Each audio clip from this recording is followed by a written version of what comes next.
kidding. I had to hold that longer because Dale wasn't ready to go.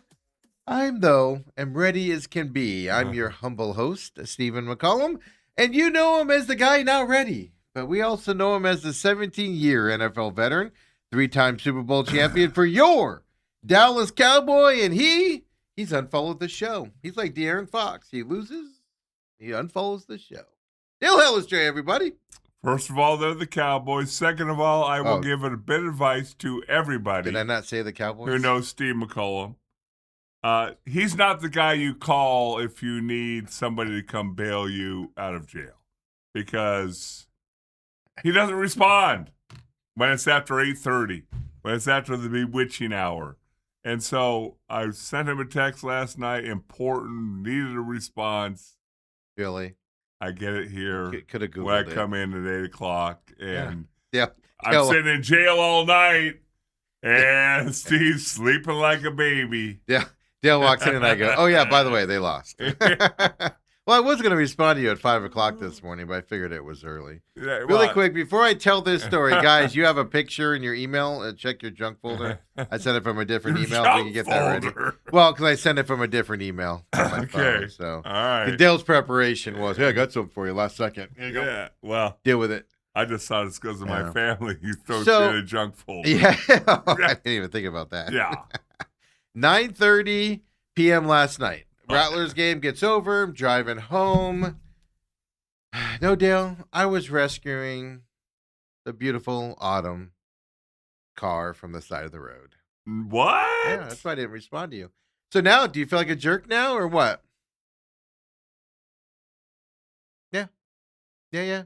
Jerk. Well, yes, I do, if that is in fact true. Well, I wasn't really rescuing her. Earlier in the day. It's 9:24, by the way. Sorry, yeah. Don't be my dad when he was alive. Get home at 9:35. Why are you out till 10 o'clock? No, so yesterday I texted Autumn like noon, and I was like, "Hey, do you want to leave early and go like get a lunch before we go? Rattlers game start at 4:30. You know, we got to leave by 3 o'clock anyway to get over there and to park now. I'm not complaining. I'm not complaining about it at all. But they fill up that parking lot with a lot of cars. If you're late, it's full. Then you got to park like a mile away. I ain't walking that.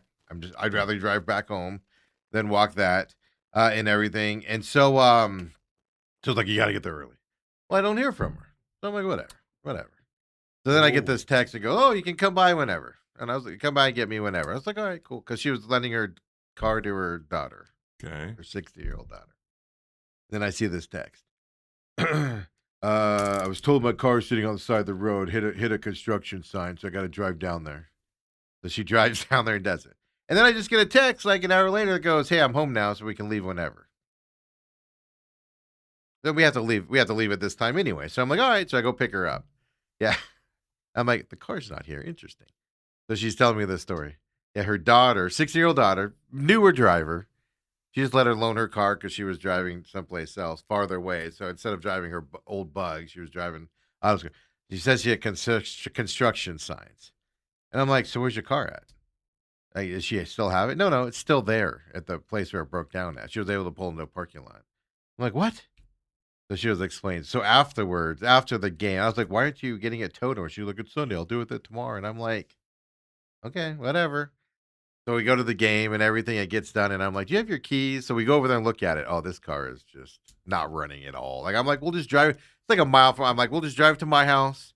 That way it's at least my house instead of parked publicly, and something can happen to it or get towed or whatever. So that's what I was doing, Dale. And it wouldn't go, so we had to call AAA on the moment. By the way, Sunday night's the time to call AAA. I mean, they were there in like 10 minutes. Yep. 10 minutes. And we're like East Mesa. Like we're out by, the airport. We're past the airport out there. Like the dude was there in 10 minutes to pick up the car. And take so hold on. You need to be more explaining. Okay. That didn't make sense, but you know what I meant. You need to give us more explanation. It's better English. Because she hit the sign, the car stopped running? No. Or... Okay. Well, I kind of left that out because we don't know. Okay. I mean, I could tell you what happened because there's construction all down this road she was driving on, and there's like it's just like construction sign, construction guy, and then there's like 4 missing and like exploded, and then there's more construction. Like those pillars that stand up or whatever. But Yeah. whatever she did, um, it's a Hyundai Sonata. I'll just tell you guys, and it did damage underneath it, and all like the dashboard lights are on, front collisions on. The car doesn't look that damaged, but obviously something. So I did a Google search because I try to drive it, and it's like like the whole way when you go to accelerate, it's like, and I'm like, that's weird. That's like it's automatic braking, because of the collision or whatever. So I Right. pull in, I Google it, and it says right there. Goes if I said, this button, this light's on, all the dash lights are on, and front collision's on, and it instantly comes up and goes, there's a wire underneath your car that's been broken. So your automatic brakes are coming on because that's exactly what it was doing. You'd accelerate and it Oh. would brake really hard. So I didn't want to drive it home. Obviously, it caused more damage, so had to call that. But Dale, that's what I was doing last night. So kids, they don't admit to what they do. No, I but know.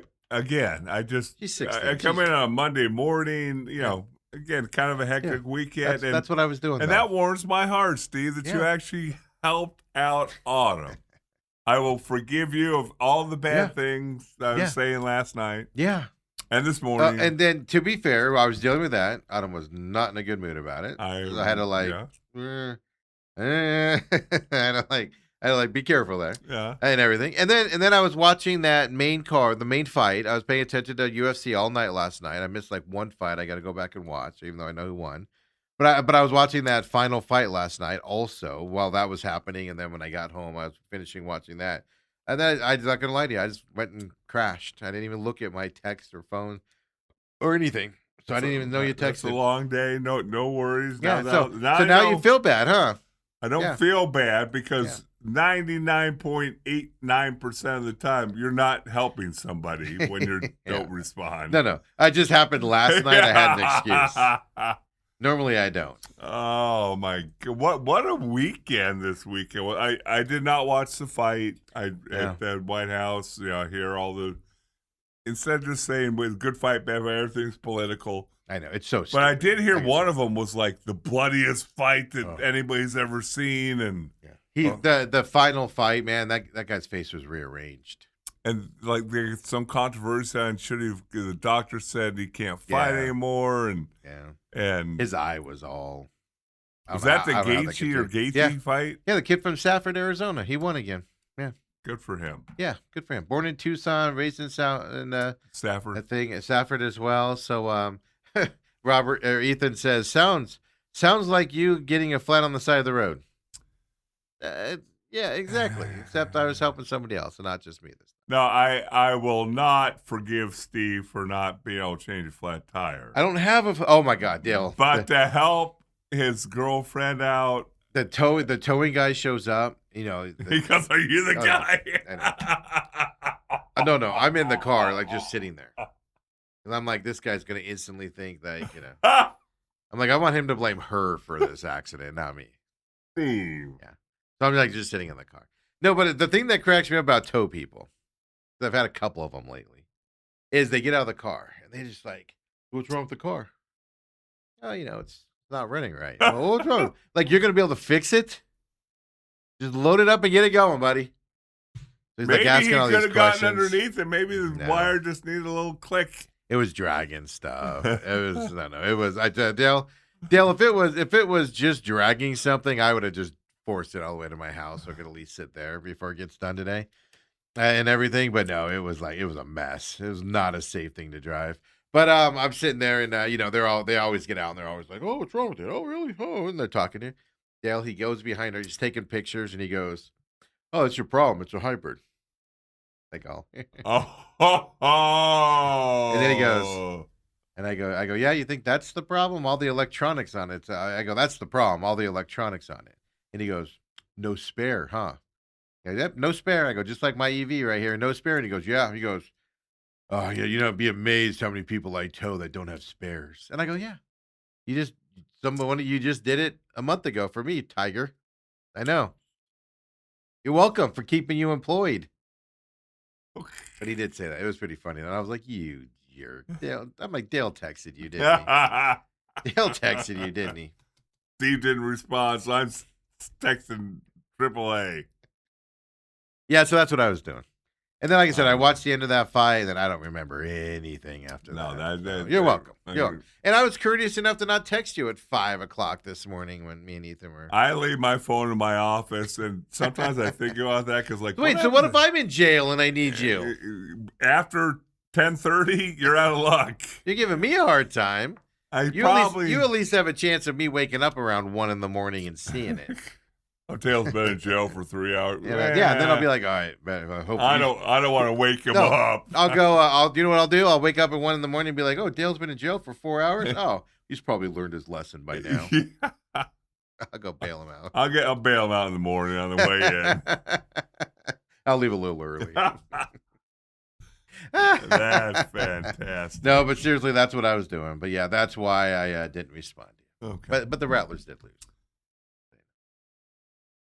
I don't know. You always get the show in order and all that. I don't know where you want to start, but you were telling me, because I haven't followed the IFL as close as I have because I don't do We'll talk more Rattlers tomorrow. Just let everybody know. We'll do it generally today, but Coach said some things in the press conference I want to talk about with you specifically and stuff. So, okay. But no, what we got? They lost by 1 point yesterday. It was an infuriating game. It was fun, but infuriating because penalties snuck in. A lot of penalties. Oh, when you scored 2 touchdowns and two of them were called back because of holding penalties. Is this Arizona? Arizona route, yeah. Okay. Including the one to win the game at the end. And then you missed a couple field goals, including the game winner after the touchdown. Was that a field goal or extra point? It was a field goal. Well, a field goal was blocked. An extra point was blocked too. But that's blocked. Yeah. So there's the controversy, not a controversy. And I asked Coach this yet. We'll talk about it tomorrow because I'll have the videos and stuff. But here's what basically happened. A couple weeks ago in the New Jersey trip, their center got hurt, out for the season. And he was playing well. New center's in there. And I hesitate because I don't want to put it all on him, but it's going to sound like I'm going to. And I asked Coach this yesterday, and we'll talk about it tomorrow when I got the videos. I'll cut up. But I asked Coach, what's the chemistry like and everything? But it seems like snaps are a little off now, like Drew's got to move a little bit, it's not straight into his arms, it's not hard. Extra points are being blocked, this one, field goals are all of a sudden being missed. And in the IFL, you don't have a long snapper that goes in. It's the same guy. Right. Same guy. All of a sudden, I know he's missed field goals all year long, but everybody does. It's a small window. But I just feel like I'm not, like I said, I'm not putting it on the kid, but something's happened with this offensive line. Because the other two guys are the same, and even they're starting to struggle a little bit. So it's fascinating. Yeah. Offensive line, the problem is on the offensive side of the ball, not the defensive side of the ball, which is weird because the defense is all new except Merriweather's back. He's been back the last couple games, but you hold a team to 36, 37 points, just like you hold a baseball team to 2 runs. You should win. Yeah, and they should have. Yeah. I mean, they had 2 touchdowns called back because of stupid holding penalties. Do they show the replays? Do you think they were legitimate holding calls? They were legit. Okay. Yeah, they were legit.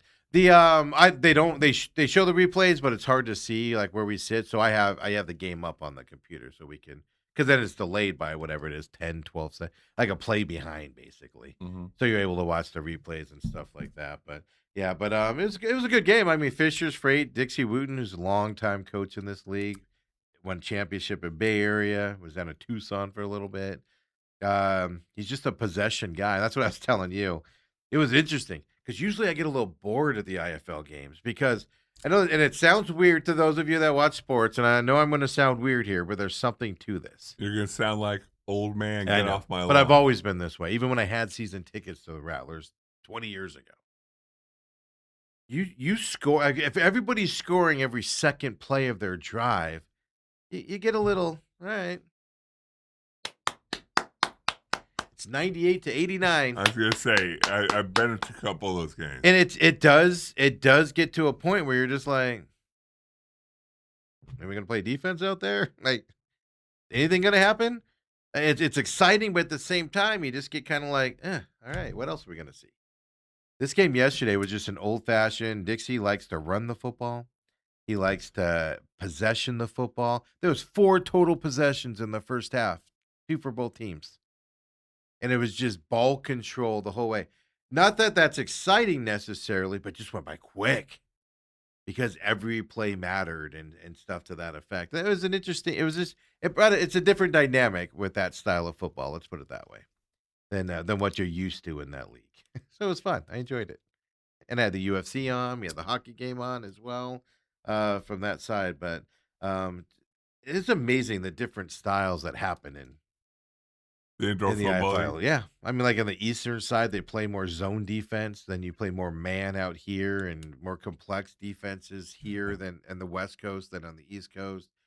It's an amazing dynamic between all these teams, and I don't know, I guess it's fun. But we'll get into specifics on Yeah. what Coach said yesterday because How many um, losses is that for the Rattlers now? 4. They lost to Fishers twice this year. And again, I'm not following as closely, obviously, as you do. Fisher's Freight, you said it's kind of an average Well, team no, in the so East? they're actually really good. They have a good team. The East is that good. Green Bay just locked up a playoff position like last weekend. Okay. It's early, folks. It's early. There's still like 5 games Yeah, left, and aren't there? they wrapped up a playoffs. The East is so good that Fishers in the West would probably be one of the better teams if I had to guess. Okay. But they play that different style of football, that run control style of football. So if you're able to score above them, like Green Bay and those school teams are supposed to do, they'll make the Rattlers are going to make the playoffs. Now they only have one. The thing about the IFL is they just rotate, churn guys left and right. Like last weekend, 2 teams got new quarterbacks. Whether trades or they just pick somebody up, and then Right. they go out and win with the new quarterback. And they were struggling beforehand. So the IFL, if you look at it now, they only have one good team left on their schedule if you look at records, and that's San Diego, at San Diego, July 4th weekend.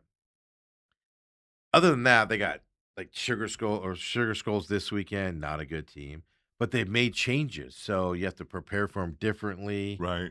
They can still beat you and stuff. So it's not like it's not like the NFL where you go, oh, we're going up against the 1-11 Cardinals this weekend. Should be an easy win for us.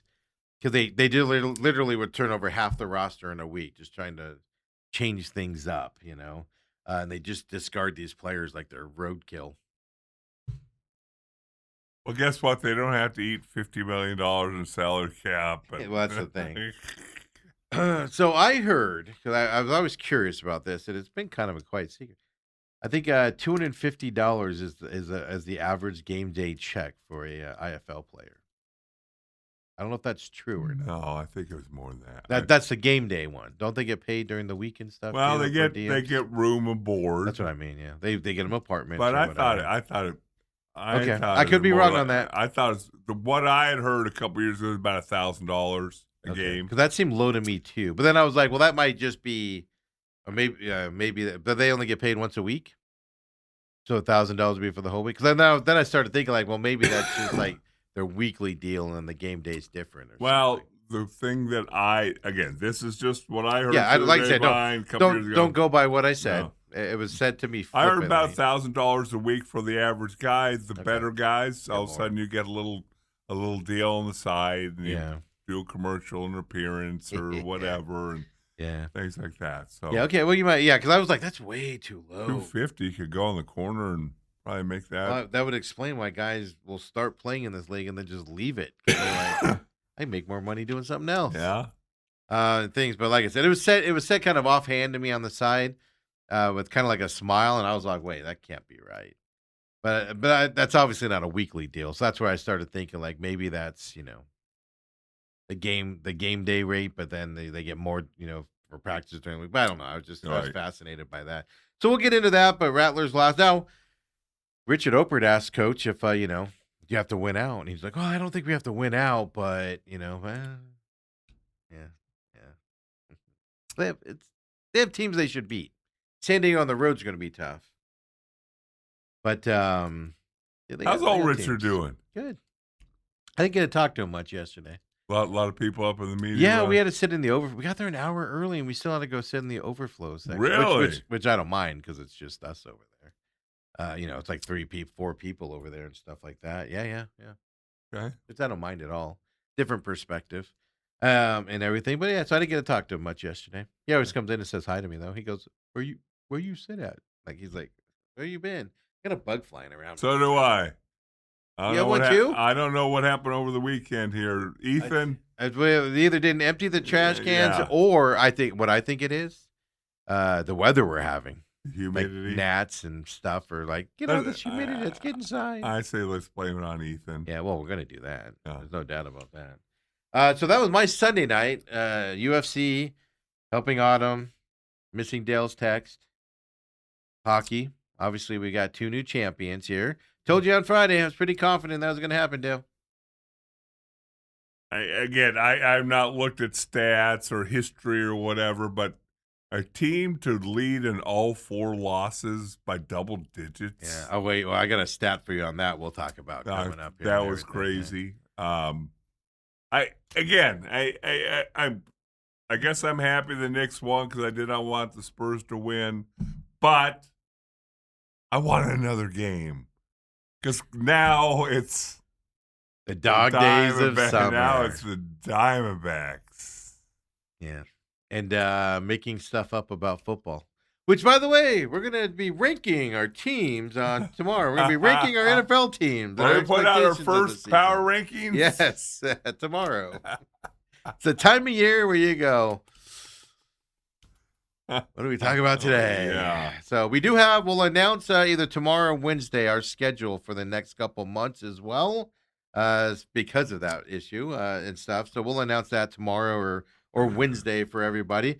So you guys will have an idea what we're doing the next couple months. But first, Flash Gordon says, "Yo, Steve," on the text line, 623-252-6670. Of course, hit us up on X as well, TME Sports Show, or on the YouTube chat as well. We'd join the conversation. He says, "Yo, Steve, I get tired every year talking about Arizona sports teams and the constant losing about how about mixing in some Phoenix Flames Major League Pickleball talk."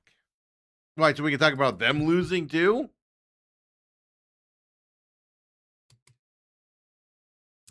Here's the thing, like I listen to a lot of like radio in like Chicago and Dallas, and everybody feels this way, man. Everybody's like, our team sucks. We can never win around here.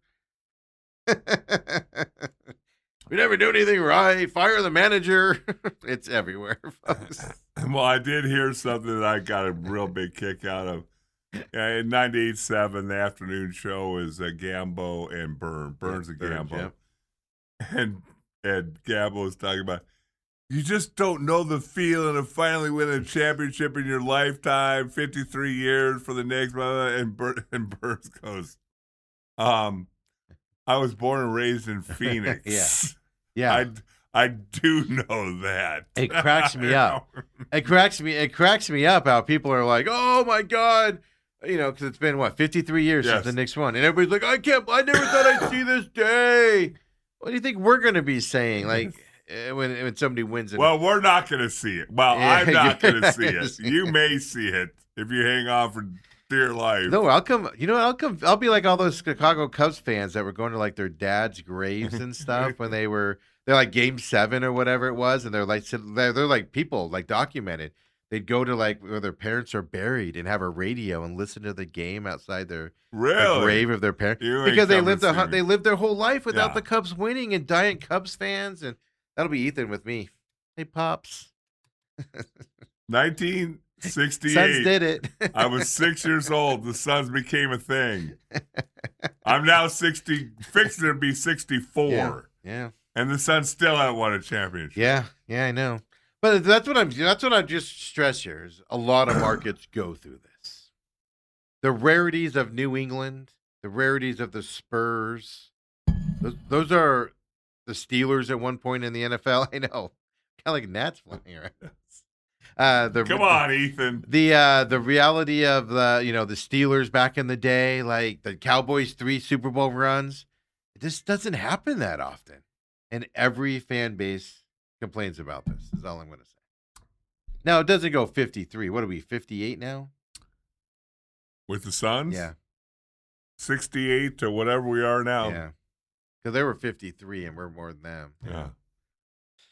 But we'll talk about that coming up, unfortunately. So what'd you do this weekend, Dale? What did I do this weekend? Oh, I know what you did. Yeah.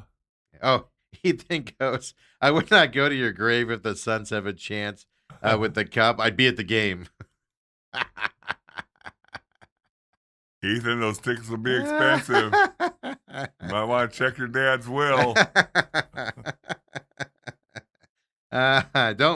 Don't type back on that one, Ethan. Do not type back on that one. Yeah, but what'd you do? I know you went to good old downtown Mesa on Saturday. I didn't get a text, didn't get the invite.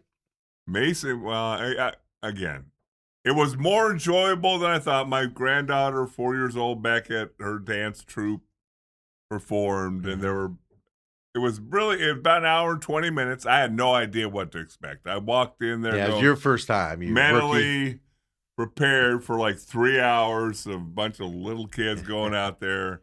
It's like it was, and I told my son-in-law Scott, I said, "This is kind of like watching T-ball when the kids are like 4 and 5, and you have to cheer for them hitting a ball off the tee. Yeah, even if it goes 2 inches. Yeah, yes, you have to cheer. And yeah. But I will give them this credit. It was completely entertaining, great music. It went from 4 years old to seniors in high school, and you can obviously see the different. The difference in talent level. It was very entertaining. It was quick. Boom, boom, boom, boom, boom. We're there an hour and a half. Oh, that's it. Got out of there. Usually it's like an hour and a half intermission. Yes. Another hour and a half. Now, an hour and a half, and we're out. And I'm like, oh, that's not good. I didn't have to go to the bathroom. You guys have the picture. Throw it up here. Let's see this. Let's see this cuteness. And I don't mean Dale. Yeah. Well, I make the picture. Don't I? I like how Scott's hidden in the shadows of the background there. So that's my little granddaughter Beckett in the dress. She did fantastic. Did she mess up? Did she like? So she's 4. So she's in the 3, 4, 5-year-old category. By mess up, I mean kids at that age. They know the routine, but they're unsure of it. So then they're looking at their coach, or that's what I mean by mess. I don't mean As I am a pretty harsh critic of my family. Both my daughters were good basketball players, not great. Beckett did the best of her troop. Okay. Good. She knew the routine. Yeah. She practiced at home. I had to watch it at home. Yeah, she's seen it 1,000 times. And it's just funny when you see that age because half of them participate. That's what I mean. Yeah. The other half are like looking for their mom. I shouldn't have used the term messed up, but that's what I'm getting. Yeah. At. Yeah. And so obviously everybody's proud of her. Yeah. And all that. Nice little dress. I like it. And that's my crew. That's my 2 daughters, my wife, and son-in-law. Well, you got to. Yeah, I mean, your wife looks like she's one of your daughters right there. I mean, you got to tell which one. The one on the right is Brooke. Yes, and guess what? I attribute her youthful looks to the easy life she's had with me because I'm so sweet, kind, and wonderful. Because you were in Dallas 6 months out of the year for most of it. Kind and wonderful and sweet. Where's the grandbaby at? Grandbaby, Hillary should have her. Oh, does she? Oh, she might be holding her. Or might be holding her, or she's in a little bassinet just off the okay, yeah. She slept through the entire thing. Oh, that's a great. Even Avery was wonderful. So yeah, that's what they do there. So yeah, no, that picture. I was expecting to have to walk a mile. We were driving up. There's parking garage right next door. Or do you park on the street? I have secured a handicap parking placard. My parents have one of those, and it is fantastic. My dad just pulls right into the front, and we get out. I only use it every once in a while. I used it Saturday night. Fight the urge, Dale. My dad was that way too, and now my dad's like, bloop, let's go. If there's a decent parking spot, I won't use it. To the point, Dale, where I get out of my dad's truck when he drives and we park there, I limp. Just so people don't be like, look at that healthy guy. Yeah, because that sucks when you see somebody pop out of a truck with a handicap and go, he's walking better than I do. I know, but my dad gets out, and everything, and he's fine. But then I get out, and I'm like, oh. You got to fight it. I get it if there's something close because you want to leave it for somebody else. Yes. But pop that bad boy up on that thing. And so, but getting off we turned onto Center Street from, I think it was... the 202 over to... No, they 101 all the way to something. Then we came back north on Center Street. Oh, okay. So you went that way. Okay. I just followed maps. Yeah. And, No, there's nothing wrong with that way. But there's a big church, and they Yeah, had something going on. That's the There's temple. Yeah, the Mormon temple. Okay, so something's going on there. And I'm like, there's so much traffic. I'm like, oh my gosh. If that's got something there, yeah, you're gonna be stuck in a lot of traffic down there. But we found a decent parking spot. Maybe they were headed to the my lawyer's office right there. Right there? You were a block away. Yeah. Okay. Well, we could have parked in their parking lot. They do have a parking garage right there. You would have had to walk a little bit farther. Okay. Yeah, I got to park in the McCollum Memorial Parking Garage. Well, I don't know why it'd be a memorial yet. Not yet. I'm still around, but the McCollum Parking Garage. Grandpa McCollum. Named after Grandpap. Grandpappy. It ended up being... That's a beautiful place to do it at, too. Normally, yes. when I have to go to that, it's like high school gyms. Yeah. Higley Performing Arts, like those smaller performing arts center. That's a big venue. They do professional... performances there. Plays and stuff there. Yeah. No, it ended up being a lot more enjoyable than the whole 15-minute drive. Yeah, there. but was it 50? You drive slow. 45 to 50. Yeah. Well, just to get on the freeway from your house is a long way to go. Well, 51's closed for a little bit, and so you have to go around. Anyway, it ended up being a fantastic day. What you're going to experience next as they go through this is then they're going to do. Now you're going to have to go to these every 3 times a month, and then it's the same dance every time, and you see the same dance over and over and over and over. They don't change it for every place, Dale. So that's what you got coming your way is every weekend, every other weekend, you're gonna be watching the same dance every time. Graham's sitting next to me, and Hillary had brought him a coloring book and all that. Didn't think he's gonna be interested. And all of a sudden, the music started, and they had some good music. They had from some Disney movies, and then some hip hop, and it was really entertaining. And after the first dance, Graham goes, I don't want to color anymore. I want to watch. Well, that's good. Way to go, boy. That's good. And then you get to the ones, and then an hour behind. So you're like, everything went smooth. My first experience in this era. They set you up, man. You're set up for that. Next one, you're gonna be like, this could be easy. And as we're talking about this, I think so. Graham was pretty well behaved. We told him the whole time, hey, your sister comes to watch your baseball games, your football games, your I still have that conversation with Ethan and Ireland. Hey, he goes to your stuff. You go to his. Yes, and you got to be supportive.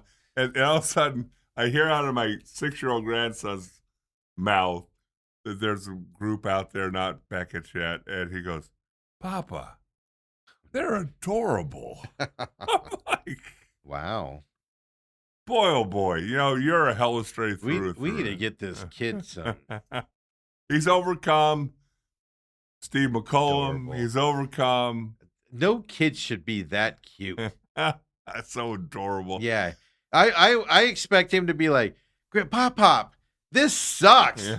She was terrible. That group was bad. Really loud so the whole gym hears it. We tried to get him to use indoor voice. Then I realized even Kendall's voice carries. I'm like, Kendall can't be it. I think it's just the Hellestraes. Yeah. But anyway, we're standing outside as more and more my wife Brooke and Kendall went and got Beckett to bring her out. So we're standing out there, and all of a sudden I'm just watching Graham, and he's looking around. I go, Graham, what's going on? He goes, uh-oh. That girl's really pretty. Yeah, I was waiting for that. See, when you said he wanted to watch the dances, I was like, nah, I know why you want to watch that girl's really pretty. Yeah. I'm like, I said, give me knuckles, big boy. You're encouraging. No. Yeah, that's how they get you. That's how they get you. So it ended up being an hour and a half, and it was fantastic. Yes, if I could draw it up perfectly, I'd say make it half the drive, but it ended up working out fantastic. And well, good. Had a great time. Good time. Yeah, for your first one. Yes. I'm looking forward to the gripes. So you want me to be miserable. I know. I just know how it works. I just Been there, man. Autumn, I will come to any dance competition with you, and I'll be much more enjoyable than Grump. You hear that, Autumn? He's taking my spot. You hear that? Taking my spot. So that it was a fun Saturday morning. Good. What else did you do? What else did I do this weekend? Well, you saw my pictures on Facebook, I'm sure. Yeah, that's why I wanted to bring it up. Yeah. This was yesterday. Mm-hmm. Took him to church. For some reason, they now want In-N-Out. That's their go-to after. Just stand in that line for an hour and a half. Not at 11 o'clock on a Sunday, Steve. Really? It's not busy then. Plenty of tables. That's the time? That's the time it's not busy? Plenty of parking. Huh. And but that must be a Scottsdale thing. And I don't know if you went through this with your kids when they were little, but I had two girls, so I was at it. If it was the three of us, I had to figure out when they had to go to the bathroom how we're going to do this. Okay. Yeah. Now I have a boy and a girl grandson, and they both can go on their own. But you still have to time it because you have to be somewhere for it. But we walk in and out. They both, because what I've always told them now is, don't wait till the food comes and say, Papa, I have to go to the bathroom. Yeah, because then it's, yeah. So we walk in, they both say, Papa, I got to go potty. Great. So I'm standing there, I kind of open the girl's door. I shout, hey, young girl coming in. Do you really? Yeah. Yeah. And. It's you. What's that? I said, look at you. Yeah, well, again, if somebody gets mad at me for saying my little granddaughter's coming in there on her own, then that's on you. Yeah. But then I'm standing in the middle waiting for them to come out. And everything went so perfect yesterday. I was telling Hillary, they both went to the bathroom. They came out about the same time, sat down. But then I got as we're about done eating, they both get a cheeseburger. Number one. Meat and cheese only. And they don't even put ketchup on their hamburger. And now they're devouring it, and I get a double-double. And Graham's looking at mine, and he's looking at his, and he goes, Papa, I think I need a double-double. Yeah. And I'm like. That was my number one question on this post. And I'm like, okay, I know sometimes you're hungrier than others. I don't think most days you're going to eat a double-double. But if you really feel hungry the next time, let me know. We'll get you a double-double. Try it out. Well, split it in half. Have them do half. And you can eat the other half. And then I have to eat more. That's how you get fat as a dad. Or you just throw it away. We're not throwing that away. I'm going to eat it. That's what a dad does. And so it brought back memories yesterday afternoon. I'm talking to Hillary and Scott as the kids are resting a little bit. And I distinctly remember back in my growing up years, my dad would take me to McDonald's. Mm-hmm. And it was buy one, get one free. And there were coupons. Yeah. So he would go do that. He'd give me money. I'd go do that. So he'd get 4 Big Macs. And I would eat 1 Big Mac, and he'd eat 3. And then as I got into 6th, 7th, 8th grade, Dale's eating 8. I said, Dad, I think I want 2. Okay, so then the trips became a little bit less. Yes. And then when I got to be like a sophomore in high school, I said, Dad, I think I should eat the 3. And the trip stopped. Good unfortunate. I'm like, come on. Dad, you don't need to eat 2 Big Macs. You're 60 years old. And those were what? Those were cheap back then. That's what I'm trying to say. They're what? Weren't they cheap back then? It was buy one for 99 cents. Yeah, exactly. Yeah. I'm like, come on, Dad. You're not going to fork over another 99 cents. My dad's thing was no matter how old we are, like we'd be at a soccer tournament where you're there all day and you'd go get lunch at like a Taco Bell or whatever. Right. This was the 39, 59, 79-cent menus. You could order whatever you wanted off the 39-cent menu, whatever quantity. You could order limited items on the 59, but you don't even look at that 79-cent menu. Come on, that's where the Mr. Grande was. Come on, Mr. McCollum. And I always, to this day, I question it. Because I'm like, so I would order 5 tacos and eat 3 of them. So you're wasting $1.15 or whatever. No, but your I coulda dad's just getting gotten- 2 tacos. I could have just gotten a Nachos Bel Grande and been done with it. I just get so mad about that. But I want the Bel Grande. Understand why so many dads are fat? Because And that's the thing. You wouldn't even eat half of it. yeah, it's either I'm taking 2 tacos and throwing them in the garbage, or I'm going to eat them. I'm eating them. Yeah, I know. Because that was the thing. I look back and I'm like, yeah, I never did eat all those tacos I ordered. Oh, yeah, it does crack me. But yeah, no, well, let's say because I was like, man, like I can eat a double, no problem. Like I can eat it. It's just afterwards, I'm like, I don't eat the fries and stuff with it because I'm like kind of full. Like, no, well, see that I've and stuffed that my is face a little bit. And one thing I've adjusted is I used to get them, single cheeseburger and each French fries and their drink, and I've started doing, and they both leave 3/4 of their fries. Yeah. That's all right. Well, I just get one for the two of you. Guess what? There's never a fry left now. Well, that's what you gotta say. Well, I can always order another one. Right, if I need to. Yeah. But no, you always split that stuff. So anyway. I used to do that at restaurants. They both want chicken tenders and fries on the side. Like, oh, we're gonna order one. If I have to order a second one, I will. But and they never do all that stuff. But what's the drink to choice? You do chocolate shakes there or what? They like that their lemonade. Oh, the lemonade out. Yeah, fresh. Yeah.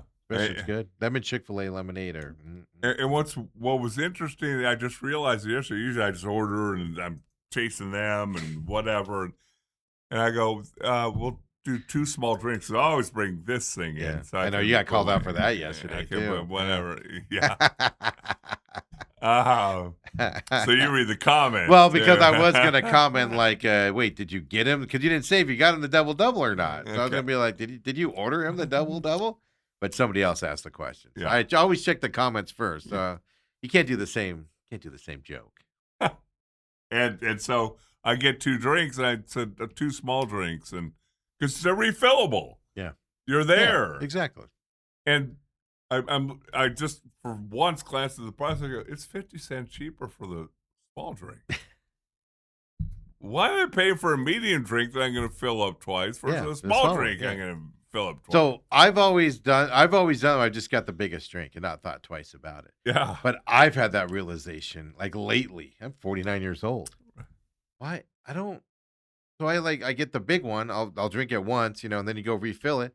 I only drink like a quarter of it then. Right. And I'm like, why don't I just get a medium? Medium. Because I could go back a third time if exactly. I need to. And it's like I don't even drink it twice. What am I doing? Not like, it's a mile walk. Only place I still do the large regardless is at a movie theater. That's because you don't want to get up in the middle of the movie and go refill it. So, and a large one there will give me. But I just came to that realization lately. You don't have somebody come deliver stuff to you at the movie? No, we don't. No, we don't go to those snotty movie theaters. Okay. There's none out by me. Otherwise, I would. I did that one time, and it was actually distracting. Like, I got a salad brought to me because I'm like, I don't want a giant. Somebody ordered something, and it stunk up the whole freaking movie theater. And I was like, and then the waiters come around. They're having discussions. Hey, what's on this? Well, can I get this? Mine is this and this. And you're like, the movie, what the? Yeah. So it's a good weekend for Dale. Good family. And then you guys went swimming and had fun. Swimming and that again, water's still cold? No, the water. They have a play pool, so it's 5 feet deep. Mine's a saltwater pool, which just means that it's got the machines, so it generates its own chlorine and everything. But it's cold when you first get in it. It was then perfect. Yeah. But we're getting hot enough now. Yeah. What I realize is that because they're always grabbing and twisting and I'm like, every time I leave their house out after the pool, I go, I am marked up again. They got to hang on to Pop so you can throw me. Grandma's started enjoying that. He gets himself in a ball and you throw him in the air. And then I wake up this morning and go, why are my shoulders hurting? Like you're at the gym lifting. Yeah. Yeah, no, it was a good weekend. It's a big sports weekend out there. And I did nothing other than last night. I did go to the movies on Saturday. Saw Disclosure Day. The new Alien movie by Steven Spielberg. Really good movie. 2 hours, 25 minutes. Pack your lunch. Find your bathroom. Who are the stars in that? I guess it might not even matter. Was it a good No, yeah, plot? no, it's well, the girl you would know, and I'm just drawing a blank on her name right now. I can totally picture. Come on, Ethan, help us I out. know Emily something. Caruso, Emily. Isn't she Mary Emily Blunt? No, Oh, is that her name? well, there's an Emily Blunt out there, I've heard. Holy cow! Why did I just draw a blank on that? I'm gonna look it up now. Yeah, Emily Blunt. That is her name. Yeah. Yeah. Colin Firth's in it. He's really good in it as well. I'm calling him the bad guy, even though he's not. Then a bunch of people, unless you're a movie fan, you haven't really heard of him. But really good movie, an alien type movie. Steven Spielberg, directed it, which is interesting because like I love his filmmaking. It's just amazing shots he does. Now a lot of it is like he did some older shots. So like I saw like Bruce St. James, friend of the program. To the KTR, he does movie reviews. He goes, some of the shots felt dated. And I was like, no, that felt good. Watching some of those shots he used to do. But it's just subtle things where like the camera, hands and the focal point supposed to be like this point, this person. And he's doing something and like all you're watching is somebody over here doing something. And it's just like it's just an amazing what he does. And kind of like Jurassic Park with the dinosaur coming and the water drips, those types of shots. I loved it. But great movie. I recommend it. But the problem is, alien movies have a fundamental problem with them. All of them. And Autumn told me I couldn't say what it is because it's a spoiler alert. But it's really not. I was thinking about this. Do I bring it up? Do I not bring it up? So you're going to disregard. No, I'm going to phrase it in Swing it on terms of device. other movies and stuff. Okay. Now, alien movie. Now, Independence Day, not this way because the focal point was the people and all that stuff. It's a little bit different. But these types of movies, the problem that you get is the suspense of what's happening, trying to figure it out and everything is fantastic. Like, I'll put it this way. The one alien movie with Tom Cruise back in the day, of course, I just forgot the name of it there. Oh, boy. War of the Worlds. How do you not remember Emily Blunt? You're enjoying because I don't know. Because I'm enjoying this movie. I'm not a big Emily Blunt fan, but she was really good in this one. But you're watching the movie and the suspense of like, oh my God, they're aliens. What's happening? Blah blah. And then you see the aliens. And then you're like, all the suspense goes away, and you're like, huh, all right. I'd move on. I'm bored. That's my fundamental problem with alien movies. It's like anything where like the whole movie you're watching it and it's suspenseful and you're trying to figure out what's going on and you're like into the movements and everything. And then like the whole thing they build up to, you eventually get to that point, and then the movie keeps going after that. And you're like, okay, whatever. Did Spielberg do the Star Wars stuff too? No, that was George Lucas. Oh. Spielberg did Jurassic Park? Yes, Jurassic Park, a lot of those types of movies. Okay. Indiana Jones. Wait, did he do Indiana Jones? I'm just agreeing with you because I don't know. That might have been Anyway, George Lucas.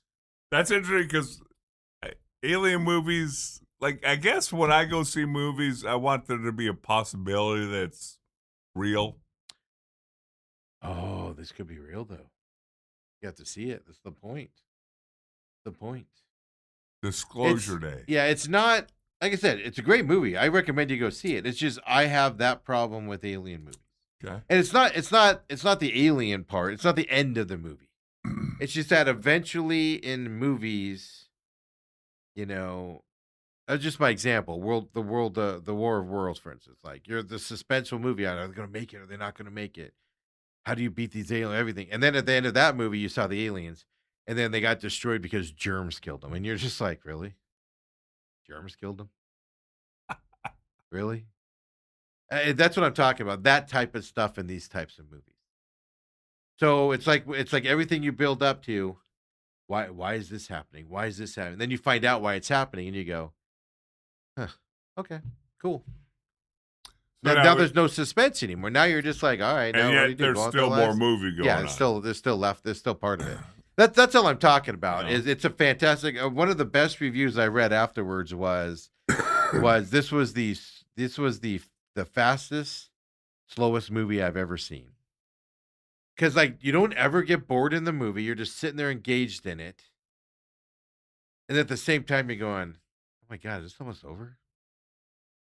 It's the weirdest thing ever. Fantastically done though. Spielberg did an amazing job. So you got to see that and the Rattlers. And the Rattlers. That was Both- Saturday, and then Both the Rattlers Sunday. fastest, slowest Yeah, games you've exactly. seen. Right. It's a weird weekend for me. Now, did Ethan go with you guys? Or? No, he was at his mother's. All right, to where? Which one? The movie. No. Yeah, I think he wanted to see that one too. I don't Oh. think we invited him. Well, he can't pick and choose. Well, I was just sitting at home minding my own business, and I was like, "Want to go see this?" And I was like, "Yeah, I guess." And I saw the runtime, and I was like, "Maybe not." 2 hours and 25 minutes. That's an investment. I have nothing man. to do today. 2.5 hours? No. I got enough to do that to waste 2.5 hours in a bad movie. Actually, I wasn't sold. I wanted to see the movie. That's the other side of it. I didn't think it was going to be that great of a movie. I didn't think I was going to enjoy it that much. It was worth going to. I recommend it. You guys need to get the pass that Scott and Hillary got to where you can. That's what we got. Oh, you do have a pass. Mhm. Oh, okay. We got that AMC Yeah. A-Steps thing, yeah. So we can see up to 4 movies a week. Okay. Ethan, I like how Ethan uses the chat to correct everything there. Ethan says Steven Spielberg's, and he spelled it wrong, says the biggest blockbuster. Oh, you're such a dad. Well, actually, he goes, "Yes, I know I misspelled his last name," and then he misspelled. Steven Spielberg, Jaws, E.T., Jurassic Park. Yeah. Okay. But it's funny how I forgot Steven Spielberg movies there. Yeah. Yeah. But yeah, so I recommend it. Is what I would say on that. It was good. Yeah. And I recommend going to a Rattlers game. Something weird's going on there though. Like one game they'll have like 9,500 people there. Like last night they had like 8,400 or something like that. Yeah, like it goes up and down. Dale, it's just a gnat. Ethan. You act like it's a bee. Dude, that is no, becoming a clip right there. It could be a killer wasp. So that was my weekend. Fun times out there. Watched a lot of sports. Watched the Knicks. Again, it was, I know we'll get more into detail about all these things in the second hour, but yeah, it was with a bunch of guys. I texted you, you didn't respond to that one either. You certainly. I like how you text me, bro. It's something you could Google and look up. But I don't get the text saying hanging out with my buddies who also have my number. No, you did. I sent it with Holmberg and Kevin Ray and all those guys, and we're sitting outside. John goes, number one, he said, "Hey, there's a buddy of mine, the guy who's on commercials for the real estate thing. Yeah, Doug Hopkins. Lives out in East Gilbert or somewhere. Built a mansion." He goes, "You need to come out there. We'll all go out there and watch it." And Kevin and I are like, "We've seen mansions. We're not driving an hour to watch a basketball game." And John's like, "Yeah, come. So now we're going to meet at Desert Ridge. It's kind of in between us." And about an hour and a half before, John goes, "All right, I'm coming to see you guys. I ain't driving out there. It's a long way." But he makes this big deal at the backyard that we got shut out on whatever Wednesday. Did you go back night. there after they shut you out? We went there because somebody got reservations. Oh.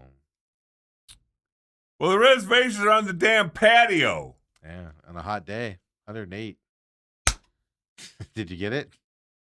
I think it left me and went to bother you. Ethan, where are you? So it's 108, and you're on the patio. We're on the patio. Yeah, they have misters and all that. But you can't, there's a TV right in front of us. You can't see it because the sun's coming through. Well, Dale, that's why you hang out with me. I get you in places, and I don't sit on the patio and watch games. Although I've never been invited with you either. So, anyway. I tell you what, when I hang out with cool people to watch games, then I'll invite you. Well, you hang out with Autumn. You wouldn't drive to Doug Hopkins' mansion of a house. You want to come to my trailer You're park? 30 minutes closer, according to what everybody was saying. Anyway, the game was fun.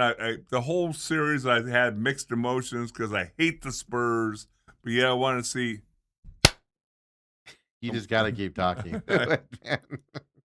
I want to see one more game. I want to see a game on Tuesday. Welcome to TME Studios. We have a gnat flying around, and Dale gets distracted. And Ethan's over on the other side, just giggling, going, I think I let them. I can hear somebody laughing over there. I let them free, bother while they're talking. That's the weather outside. I'm positive of it. But that's anyway, what's happened. Yeah. So I'm glad I got invited. Yeah, you're welcome.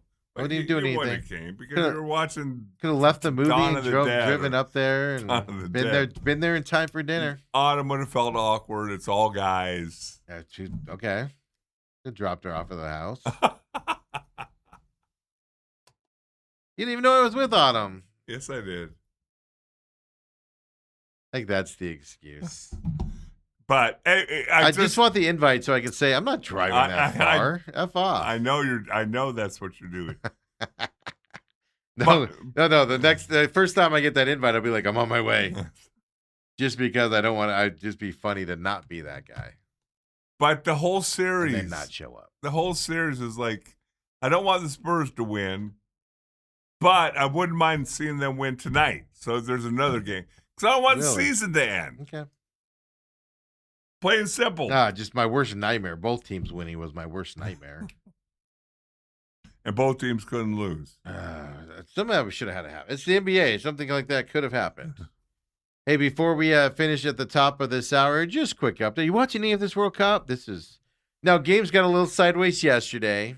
There's a 7-1 victory, Germany as well. Spain tees off. Spain kicks off here against Cabo Verde this morning from Atlanta. Coming up, a U.S. 4-1 victory. Did you watch any of this game? I actually watched the highlights on ESPN Sports Center. There's a lot. So you pretty much watched most of the game then.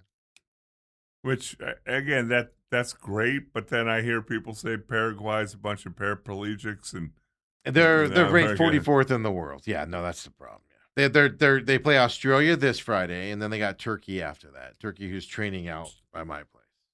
Have you get a little sneaky scouting report? I sit on my roof with binoculars. Taking notes. Number 7, he can go to his left really good. No, that was probably the best I've ever watched the U.S. men's national team play, like ever in my life. It's just always one of those things like you always talk about. But you always knock at me when I say this, and you're saying it right now. You always say when the Diamondbacks beat somebody they should beat. Like they have the Angels coming up for the next 3. And they're going to sweep the series, and everybody's going to be like, they're back. And we'll be like, it's the Angels. Settle down. But also with USA Soccer, it's like, no, they play the best ever played. You just did what I did. Our roles just reversed. World Cup title come to the United States. It was a fantastic. I'm not saying sit there for a 4-1, because actually a 4-1 football game can actually get boring as well and stuff. But it was the best I've ever seen an American team play, which is weird, Dale, because they absolutely sucked and were terrible leading into the World Cup. Like to the point where you're like, they're just gonna get killed. Do they choose a World Cup team like they choose like the USA basketball team? Mm-hmm. There's a bunch of players that they play them. Some guys get injured, which means they're not on the roster. Like Brazil has Neymar Jr. is like one of the best players in the world. He's injured, and he's not going to be available for the whole first round here. This round, he'll be back maybe for and they put him on the roster. A lot of teams, if you get injured like that, they won't put you on the roster. But obviously, he's good enough to do it and stuff like that. It's the same way. Yeah, so it's controversial. So if you put the wrong guy on, that's usually what happens to the U.S. is, you put that guy on, you let that guy off. Oh man, what are you doing? And stuff. But they were so bad leading up to it, where they just couldn't beat teams and were losing to bad teams and stuff like that. And they went out there and got it done. It was impressive. Now, like I said, I'm not under any pretenses. They played a team and everybody goes, well, they beat Argentina and Brazil in the qualifying stages, and that's all fine and dandy. The World Cup's a different spot. The U.S. looked bad before, but I think that's why everybody. I'm at least most impressed about the way the U.S. played and gives you hope. Is they were awful leading into this tournament, and then they looked so good. They were awful against bad teams leading up into this tournament, and they look so good. So we'll see. I heard John talk about this morning. Explain the tournament to me and us that It- don't? Is it like the NCAA tournament where you got groups of 4? Yeah, so it's groups of 4. So you have it's A through L are the groups, and there's 4 teams in the group. You play every team in the group. Top 2 teams advance Okay. to an elimination round. Then it's one and you're done. 1 and you're done. Yeah, so you're guaranteed at least 3 games. So what if you have to make a prediction? Does the United States make it into the? Well, so I made that prediction on Friday. They're borderline. The way they played on Friday, they're going to advance. Who's the best team in their? Australia and Turkey are pretty good. Okay. So they have to beat one of those. Maybe both of them. Yeah. You want to win. You want to win. Definitely one of those 2. Okay. Yeah, because they already have 3 points. They do points, Right. If a tie, you get. I think it ties 1 point. I don't remember what it is, but it wins 3. Losing, of course, you get 0. Stuff like that. But yeah, you need to win definitely one of these next 2. Ideally, both of them. But a win and a tie will probably get you next round since you already have 3. Okay. But no, these next 3 games are probably equal footing with the U.S. The next 2 games, so they're borderline. They're borderline. I actually said before the game the U.S. would not make it to the elimination. Mm-hmm. But the way they played in that game, I think they can beat Turkey, and I think it'll be Australia and the United States that'll move on, if I had to guess.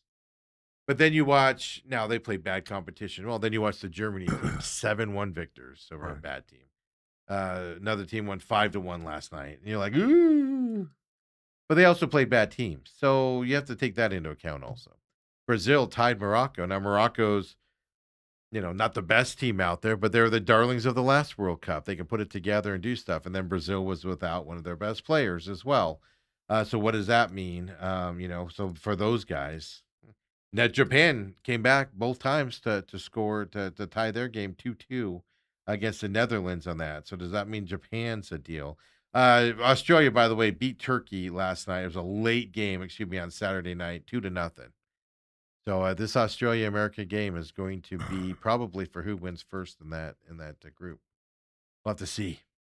So you're comfortable saying they'll make it to the next round? I think they'll. I think Australia's going to make it past, but I think they can beat Turkey to advance. To be honest with you, Okay. If they play the way they played on Friday, if they play like they did leading into the tournament, done. Whatever. Get out of here. Get out of here with that nonsense. But it's gonna be fun. We'll see. Canada tied Bosnia and Herzegovina. Can you go like the fire alarms at their hotel? And yeah, where is I don't even know where Australia's training at. Good question. no, what about I'm talking about Turkey. Oh, they're in B? Oh, Mesa. B? Yeah. Yeah, I don't. I wonder what they're staying at. Remember I asked that. Are they staying at the? Because all that's down there is Holiday Inns and Hiltons down in Queen Creek. And a Marriott. I think it's a Marriott. There's no big resorts out there. No. Why are we putting 12 guys on a resort? I told you that there's one team that's staying at like the Four Seasons in Malibu, like overlooking the ocean.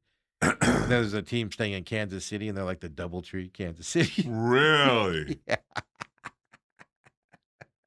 Somebody has more money than the other ones.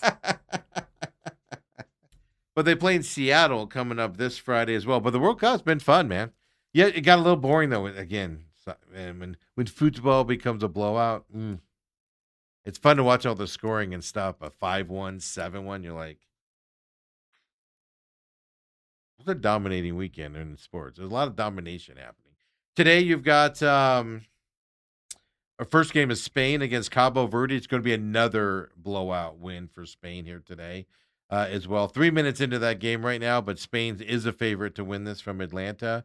They got Belgium and Egypt coming up later on today. Saudi Arabia and Uruguay gets underway tonight. Not Paraguay. Uruguay. Yeah, no. The Ura version of Guay from Miami there. And then tonight, Iran versus New Zealand. Who do we read for on that one?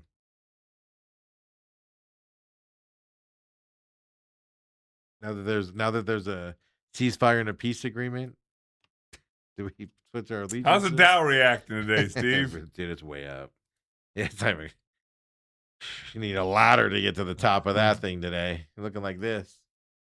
Up like 600 points when I did the show Really? this morning. Yeah. So those are your matches today, folks, in the World Cup. When we come back, we'll keep it rolling. Hey, the Canadian Open. Something's happening in PGA golf this year. I find fascinating, Dale. We're going to talk about it. Maybe. A lot of first-time winners. That's what I'm talking about. You caught on. We haven't seen this in a long time. It's usually the same old people. You get the first-time winners in those, like, the Middle Texas Open. You'll get a first-time winner there. Wow. But you're seeing first-time winners in some named events as well. Big 12 filed a legal complaint this morning. And I want to bring up one topic because I got into a little Twitter snafu. Oh, what is it? I'll tell you on this time. Come on back, folks. The main event.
And we're back here, second hour main event, having some fun on the Mondays like we always do. You guys put up with us for that first hour, and we appreciate it very much as well.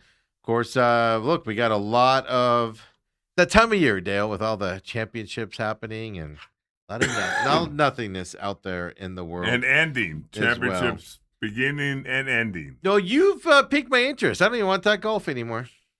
Well, before we get into my interest, you told me you made a purchase this weekend. Oh, we don't need to announce that.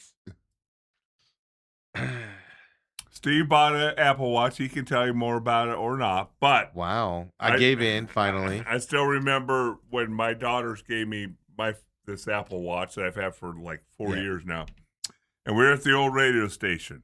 Oh, wow. You've had that for a while then. And I put it on, and we were on 6 to 10. Steve had a cushy, a new 10 job. to 2, whatever. That was a beautiful job, man. And I got to go back to that midday. Like the first day that I wore it in, first commercial break, long enough for me to go take a pee. I go walking down. I go down, walking down the hall, do my business, come back, sit down, and I feel a buzz on my watch, and it says, "Congratulations, you've met your move goal."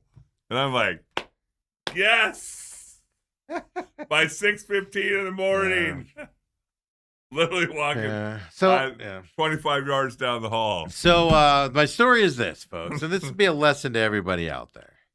When I used to be really active in mountain bike and stuff, like that was when Fitbits were a big deal, and I had like the best ones for geographics and got all your heart rate monitors, all that stuff. So when I was like mountain biking and playing basketball and stuff, like it just recorded everything. It was cool to have and stuff like that, but just a little prompting. And I used to always joke because people would be like, "Man, what do you think of that?" And I'd be like, "It's great. It reminds you how little you do in a day." Like on a Sunday, you'd get up, it'd be like 2 p.m. and you'd look at your steps. You'd be at like 60 steps, because you just lounged around all day on a Sunday, for football or whatever and stuff.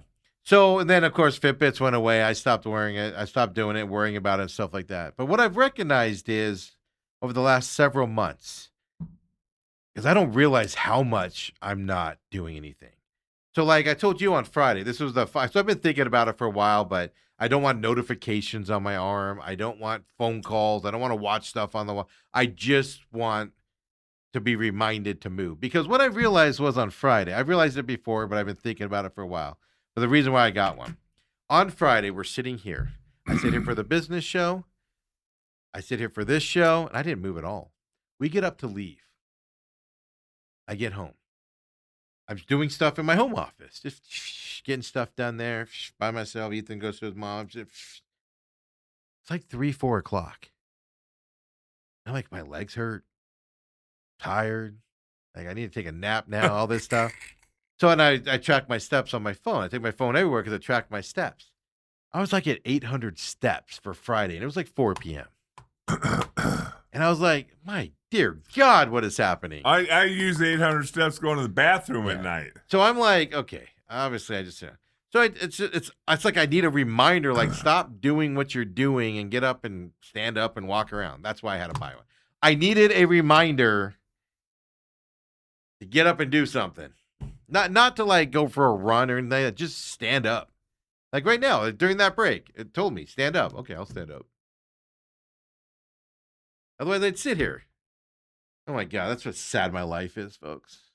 But you always that's why I had to me. buy a watch to remind me to stand up. You always look at me because almost every commercial break, I at least have to stand up and move around a little bit. I know you're looking at me and go, why are you doing that? Yeah, it's ridiculous. But I just like, it's just, I don't do it on purpose. It's not because I'm lazy. It's just more of like, I just get busy wrapped into stuff and I don't realize I'm not doing anything. Stupid. I have to have a watch to remind me to do that. I swear to God. Stupidest thing ever. Wrong with me. But anyway, so that's what I've been dealing with all weekend, dealing with that stuff. But like I turned off all the notifications to my phone. I want no notifications. I don't want text messages. I don't care if you text me at 9:30 at night. I don't want it to my watch. I'm not looking at it. I don't want athletic notifications, sports stuff onto it. I don't want it. That's what my phone's for. And I'm still getting them. I turned everything off and I'm still getting them. So I got to figure out what I'm missing here to get it, you know.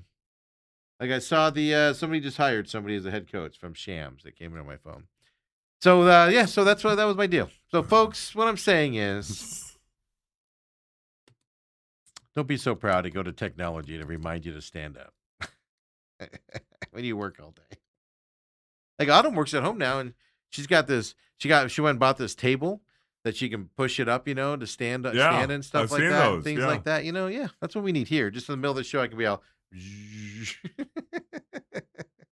The other side is like, and I was thinking about this at the radio station. I never sat down. Like the whole 2 hours I was on air, I stood the whole time. I don't need to sit down. Like I'd sit down during breaks. The opposite.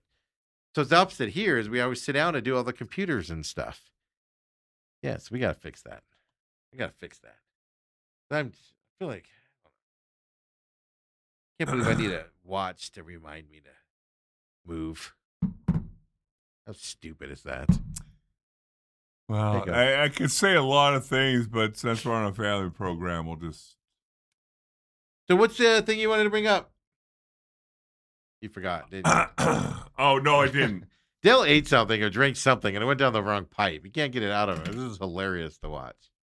Now I'm trying to remember who said it first. That's what I told you. I said we should have written it down because you're going to forget. It was... Welcome to Monday, folks. Ryan Clark. Oh, that moron. I can't stand him. Texted out, tweeted out, whatever you call it now, X'd it out. He published. High school kids should avoid or not go to gerrymandering states' colleges. So if you believe that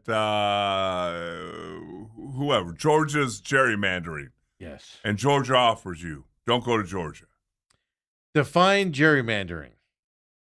I want you to describe Well, it. he's obviously talking about the political part. Yes, he's talking about the race Yes. portion of it. Is what he's doing. That's why I can't stand it. Okay, for one group to gerrymander, but against every law and sin for the other group to gerrymander. Yeah. And then there's a cat here, Calvin. I can't even pronounce his last name. Used to play for the Arizona Rattlers. Mm-hmm. Just responds to him 1,000%. Mm-hmm. And I'm like, 1,000. First of all, there's not 1,000%. There's only 100%. That's what I'm thinking. And going, you're expecting 17 and 18-year-old athletes to look up, first of all, what the hell gerrymandering means. Yeah. And second of all, have that in any way, shape, or form influence where they go to school.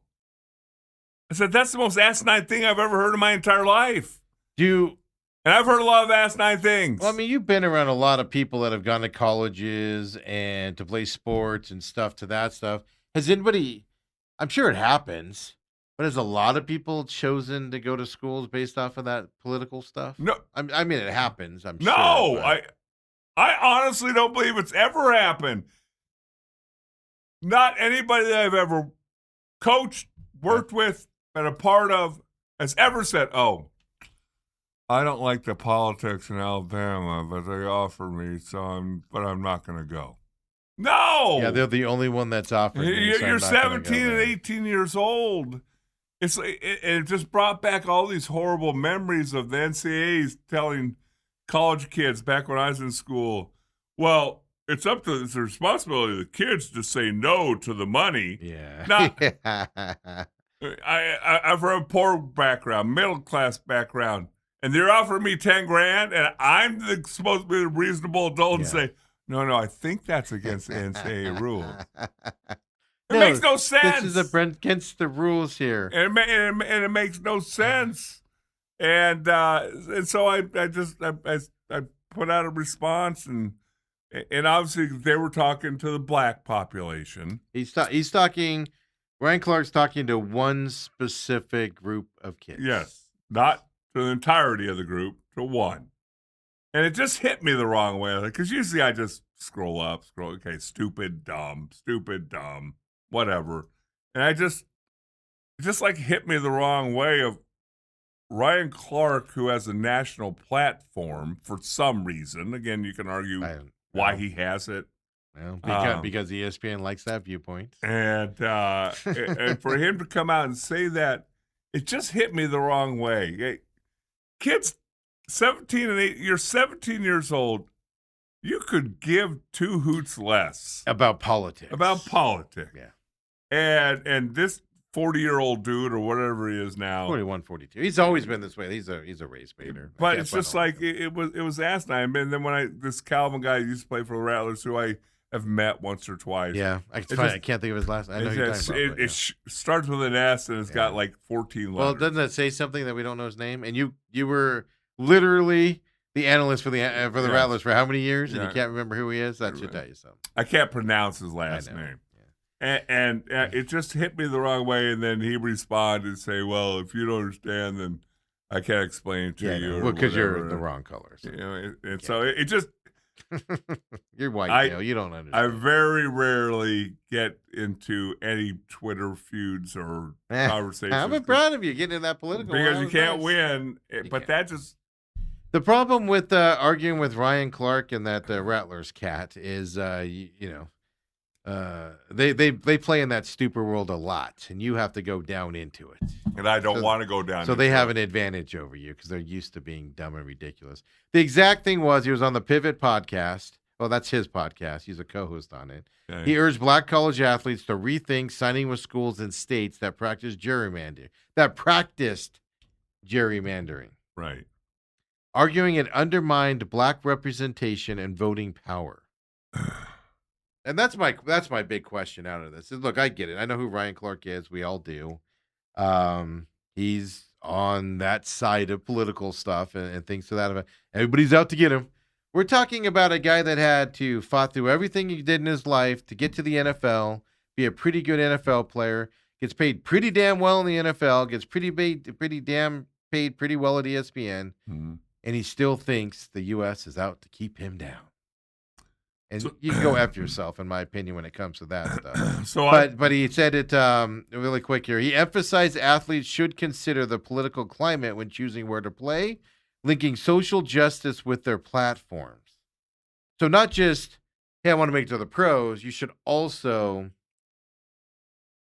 link social justice to your platform as well. How'd that work out for Colin Kaepernick? So after all that, I saw that, and then this Calvin, his last name, if somebody can pronounce for him, would be great. Schexnaydr. Oh my God! Now that you spell it, I can't get it. Schexnader, something like that. Yeah. Anyway, after Ryan Clark's post, that might be right. Because I don't follow Ryan Clark. Oh, I didn't know I followed this Calvin guy. Oh, but it showed up on my feed. Yeah, and I said, "Wow, I never ever get involved in these idiotic posts. So, should white athletes do the same? So damn stupid. Carry on." To which Calvin responded, "It's called standing up for what is right. If you don't see that, I can't help you." Right. It's standing up as a 17-year-old. Well, and you're talking to two people. You're talking about two people, Ryan Clark and him. Yeah. That I'm willing to bet you didn't go to like HBCU schools or anything to that effect. They chose their path.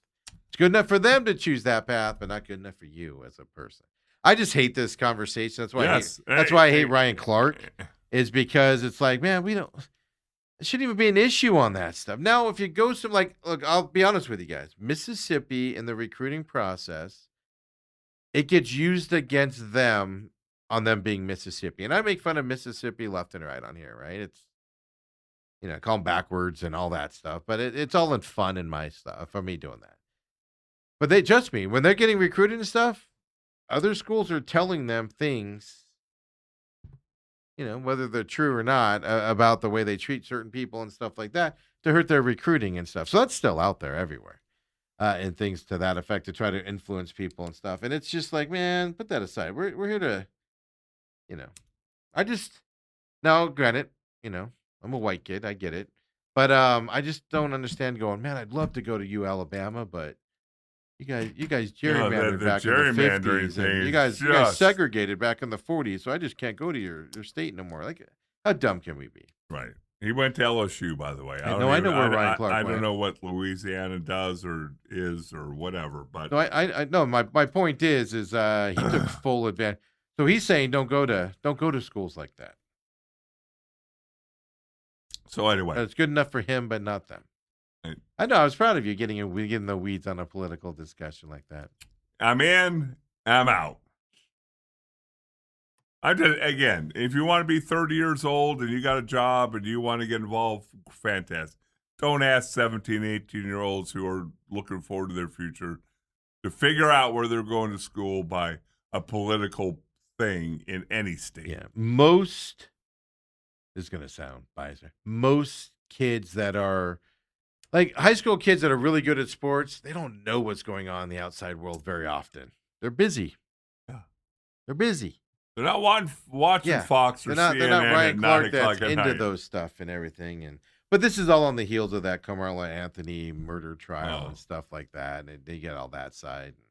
Ryan Clark's definitely on the. I didn't even know about that. Yeah, good job, Dale. Way to bring down the show.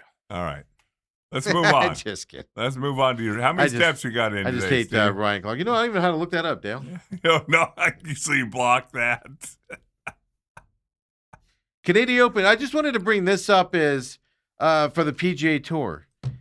Now the majors are getting, some big guys winning those, but in terms of the regular things, are we seeing a young guy or a the unknown guys, I'll call them, the lesser known golfers? Are we seeing a surgence of them taking over some of these guys that have always been top of the leaderboards and stuff? Like they're getting older. Some split off to live, for instance, and things. But are we seeing a shift here? Let's put it that way in PGA golf with some of these younger guys coming up and winning some of these tournaments. Now, this isn't a small tournament; it's a bigger, well-known one. Bud Cauley ended up winning this over Matt Fitzpatrick, Victor Hovland as well. But I find it fascinating. We're seeing unknown guys win a lot of PGA tournaments this year, and I don't. Maybe it's happened before, but I don't remember it happening anytime soon. It's always the older, experienced guys that usually come through on these things. The thing about Bud Cauley that was fantastic, and it was again, you don't show emotion, but I was happy for him yesterday. Here's a guy who was the number 1 ranked amateur coming out of college, and better than, I think it came out in 2015, 16, something like that. Supposed to just dominate the PGA Tour. Then gets in a car accident, breaks a leg, does some other things to his body, takes him a while to come back. And after 200 and something tournaments, this is his first win. Yeah, and in contention. Yeah. And to win the Canadian Open, he wins $1.7 something million. And an American won the Canadian Open. Yeah. Suck it, Canada. I think only a couple Canadians have ever. They rarely win it, actually. Yeah. Yeah, it's a big deal when they win it. Yeah, because they don't do it very often. But it was almost like a fairy tale story, and then I see the wife and the 2 kids and the dark days and all that. But I kind of like when there's new blood. Now this week, I completely watched the golf tournament differently. It's the U.S. Open. And I want to see names I know. That's the caveat. In the majors, you want to see the guys you know. I want to see the guys that I know. But even like the Masters, wasn't it the Masters or maybe it was the PGA? There's a couple unknowns that were top of that leaderboard going into the final day. Now, they eventually succumbed to the winners, the big name guys. Right. But there were guys still in that mix that, like, I call them the unknowns, right? It's not a distraction. It's just they're not a big name guys out there. And stuff like that. So even in the majors, you're seeing big name guys finish top 5, top 10, and be in the conversations going into that last day, and stuff like that. It's just what this signals to me is a changing of the guard coming in the PGA, and it's probably starting now.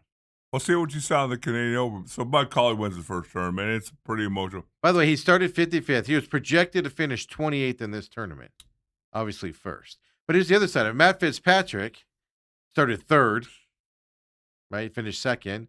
Victor Hovland. Yeah, but you're talking about the FedEx standings. No, that's what I'm talking about. Not the tournament. No, I'm sorry, yes. But this is what I'm talking about. Victor Hovland, even though he's a name, doesn't win all the time and everything. He's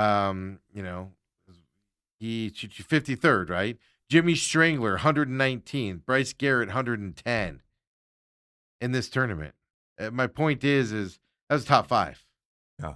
A lot of guys coming from, you can go down this even farther, a lot of guys that aren't projected to be top-level guys at the end of the year and stuff, finishing high up in these tournaments. Like you said, it's not a major. I understand that.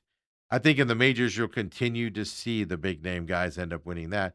But you are seeing guys like this make names for themselves and be there in the last day, even in the majors. It's fascinating. Changing of the guard coming.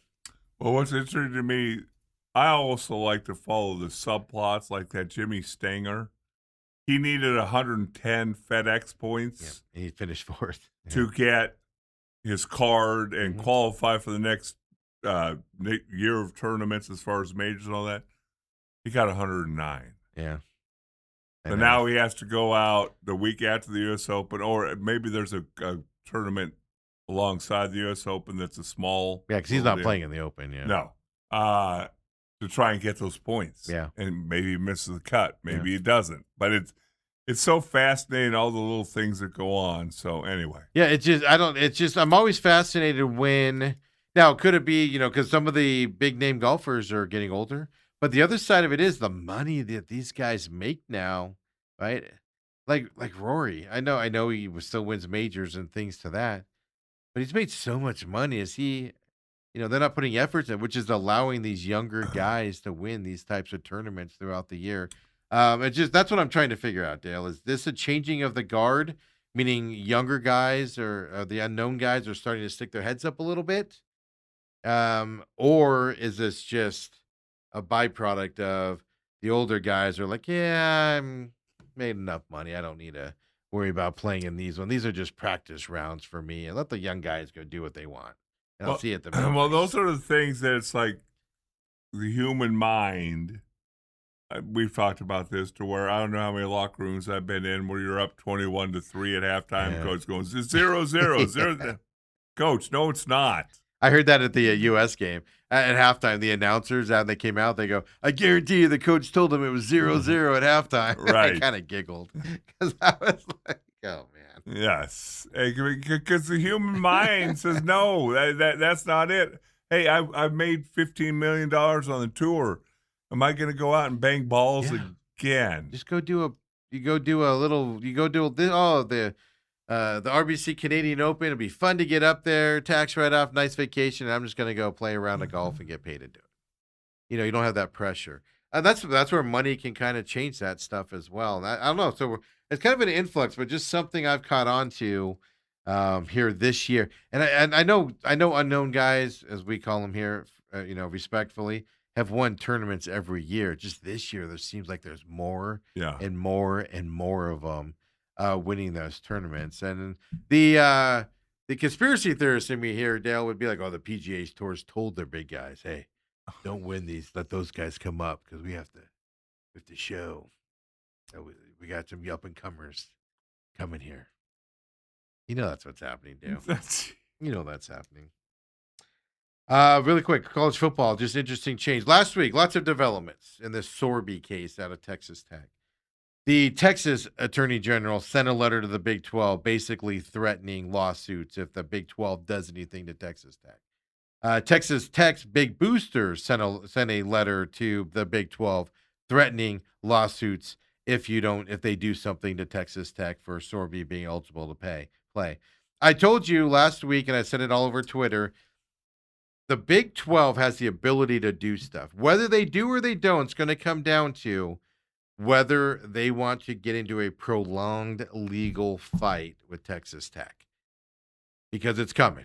If you do anything to Texas Tech that you're legally allowed to do, you might be in the right.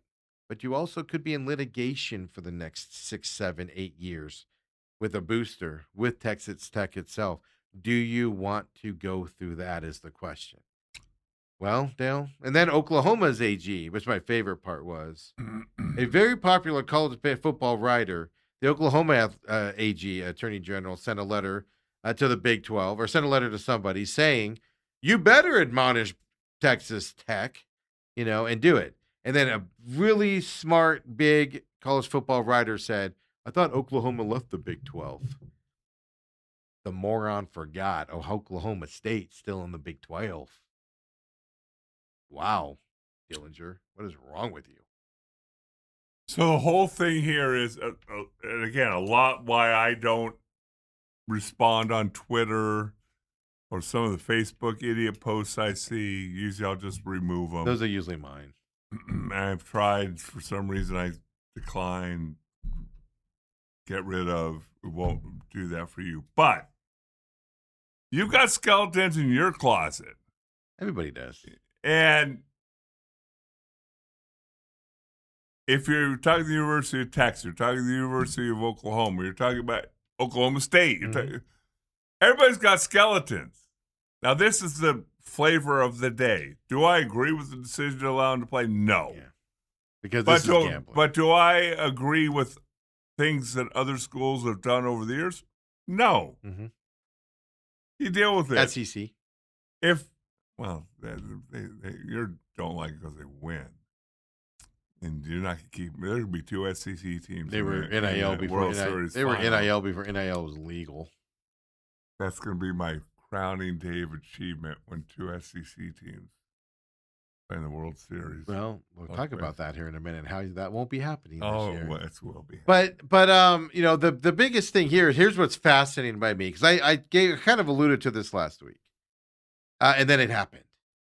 He played at Cincinnati for 2 years. Yeah. Since there's no possible way Cincinnati didn't know he was gambling. Folks, you can tell me they didn't all you want until you're blue in the face. There's no possible way that all of a sudden he goes to Texas Tech and it gets found out. I'm sorry, bullcrap, BS, lies. The booster, the guy that supports Texas Tech, came out last week and said, y'all have a problem with us bringing him in and you let him play at Cincinnati for 2 years? This was my argument last week that I kind of brought up a little bit. Not my argument, but kind of what I brought up as a thing. If this was Arizona State, if this was Arizona, this was Utah, would anybody care? Well, I'm wondering anything outside the Big 12. If you went to a Big 10 school, SEC school, yeah, ACC school. All of a sudden be quiet. I mean, it would be out there, but it wouldn't be like it is now. This is my argument, right? Yeah. If you went to Wyoming, would anybody care? It's because it's Texas Tech, and they're trying to win and buy their stuff, right? You got to knock them down where they are and stuff like that. Plus the way they're doing it. But can you imagine Cincinnati voting sanctions against Texas Tech for letting Sorby play with the gambling scandal? Would Cincinnati let him play for 2 years? The whole Big 12 let him play for 2 years, and nobody said anything about a gambling scandal that somebody knew about? This is where this gets fascinating, right? And stuff. But now this morning, according to Ross Dellinger, the Big 12 has filed a legal complaint in federal court against Texas Tech, Texas Attorney General on top of it, seeking declaratory judgment and a preliminary injunction to enforce its bylaws and potentially sanction the school for its plans to play Brandon Sorsby. What the Big 12 is doing right now is they're going to a judge saying, protect us so we can find this guy. I'm telling you, the Big 12 wants to make a move on Texas Tech. They're afraid to from the lawsuits that'll come and hit them. They don't want to get in that litigation. Tons of money, tons of bad blood out there. It's going to cause a fracas. So they're preliminary going to a judge saying, protect us, give us the injunction so we can do it per our bylaws. The Big 12 wants to make a move on this. And this is what's even more fast. He hasn't played one down in Texas Tech yet. No. He's coming off of an injury. They weren't even sure he's going to play even after his 2-game suspension. They don't know when he's going to be able to come back. And all of this is preliminary stuff happening. So this battle is not going away at all. Well, I believe the Big 12 is going to move against Texas Tech if he plays. Here's my thing then. And that's all fine and dandy if this is the hill you want to die on.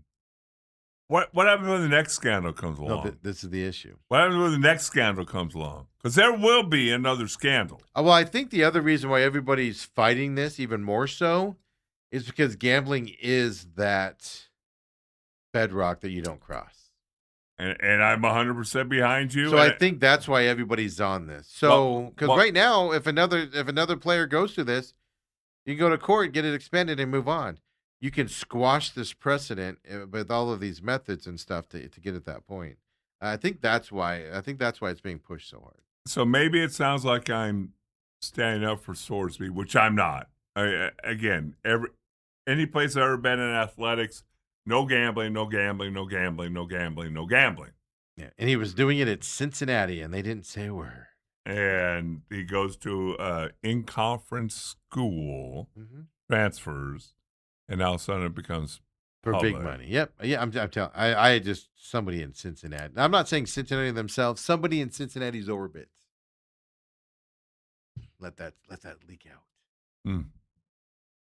That's what's even more fascinating. I want to see how Cincinnati's going to vote against this.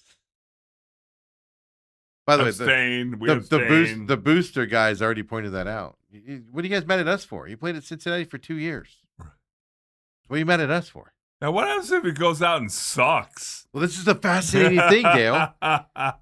It's the fascinating. He hasn't even played it down yet. You're not even sure how he's going to come back from injury or anything to that effect. Right. You have no clue. But I can tell you this: he wants his $6 million NIL. That's what he's fighting for. Yeah, because he ain't going to make that if he went into the supplemental draft. He ain't making that. No. So that's what he's fighting for. I need gambling money. I do like how Texas Tech goes. I know, my little cheap shot. Yeah. Texas Tech goes. We have software on his phone to keep him from downloading certain apps. And it's like, oh my God, they had to put parental controls on a freaking 20-year-old's phone.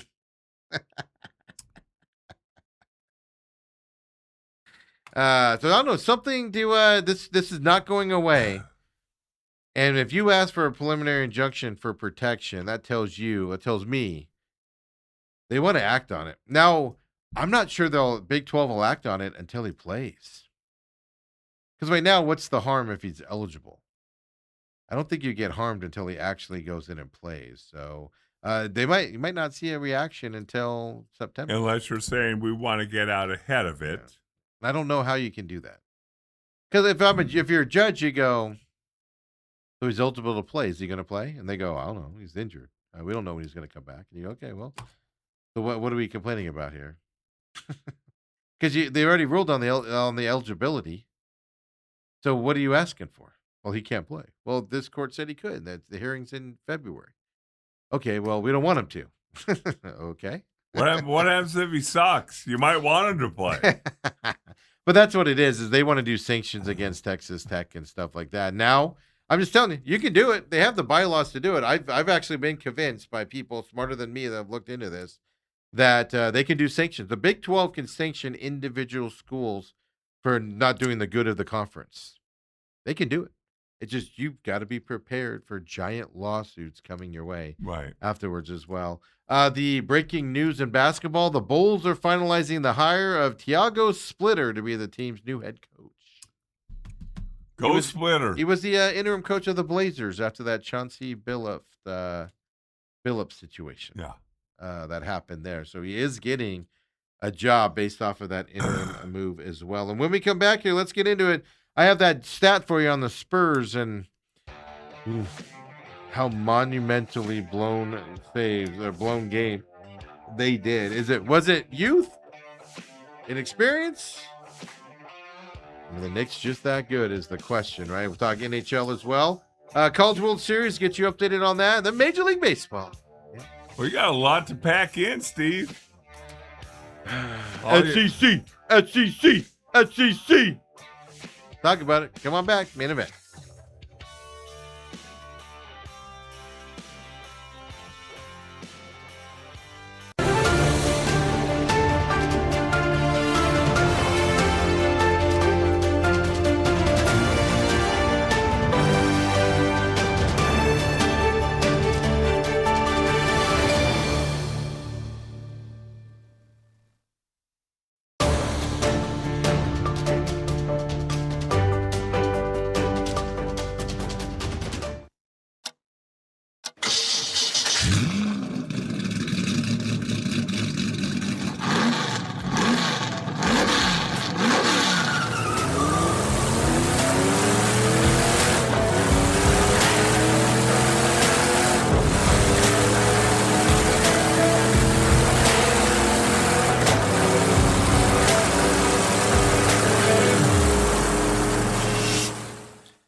And we're back here. Main events. I stood up during the break. Oh, shoot. I didn't.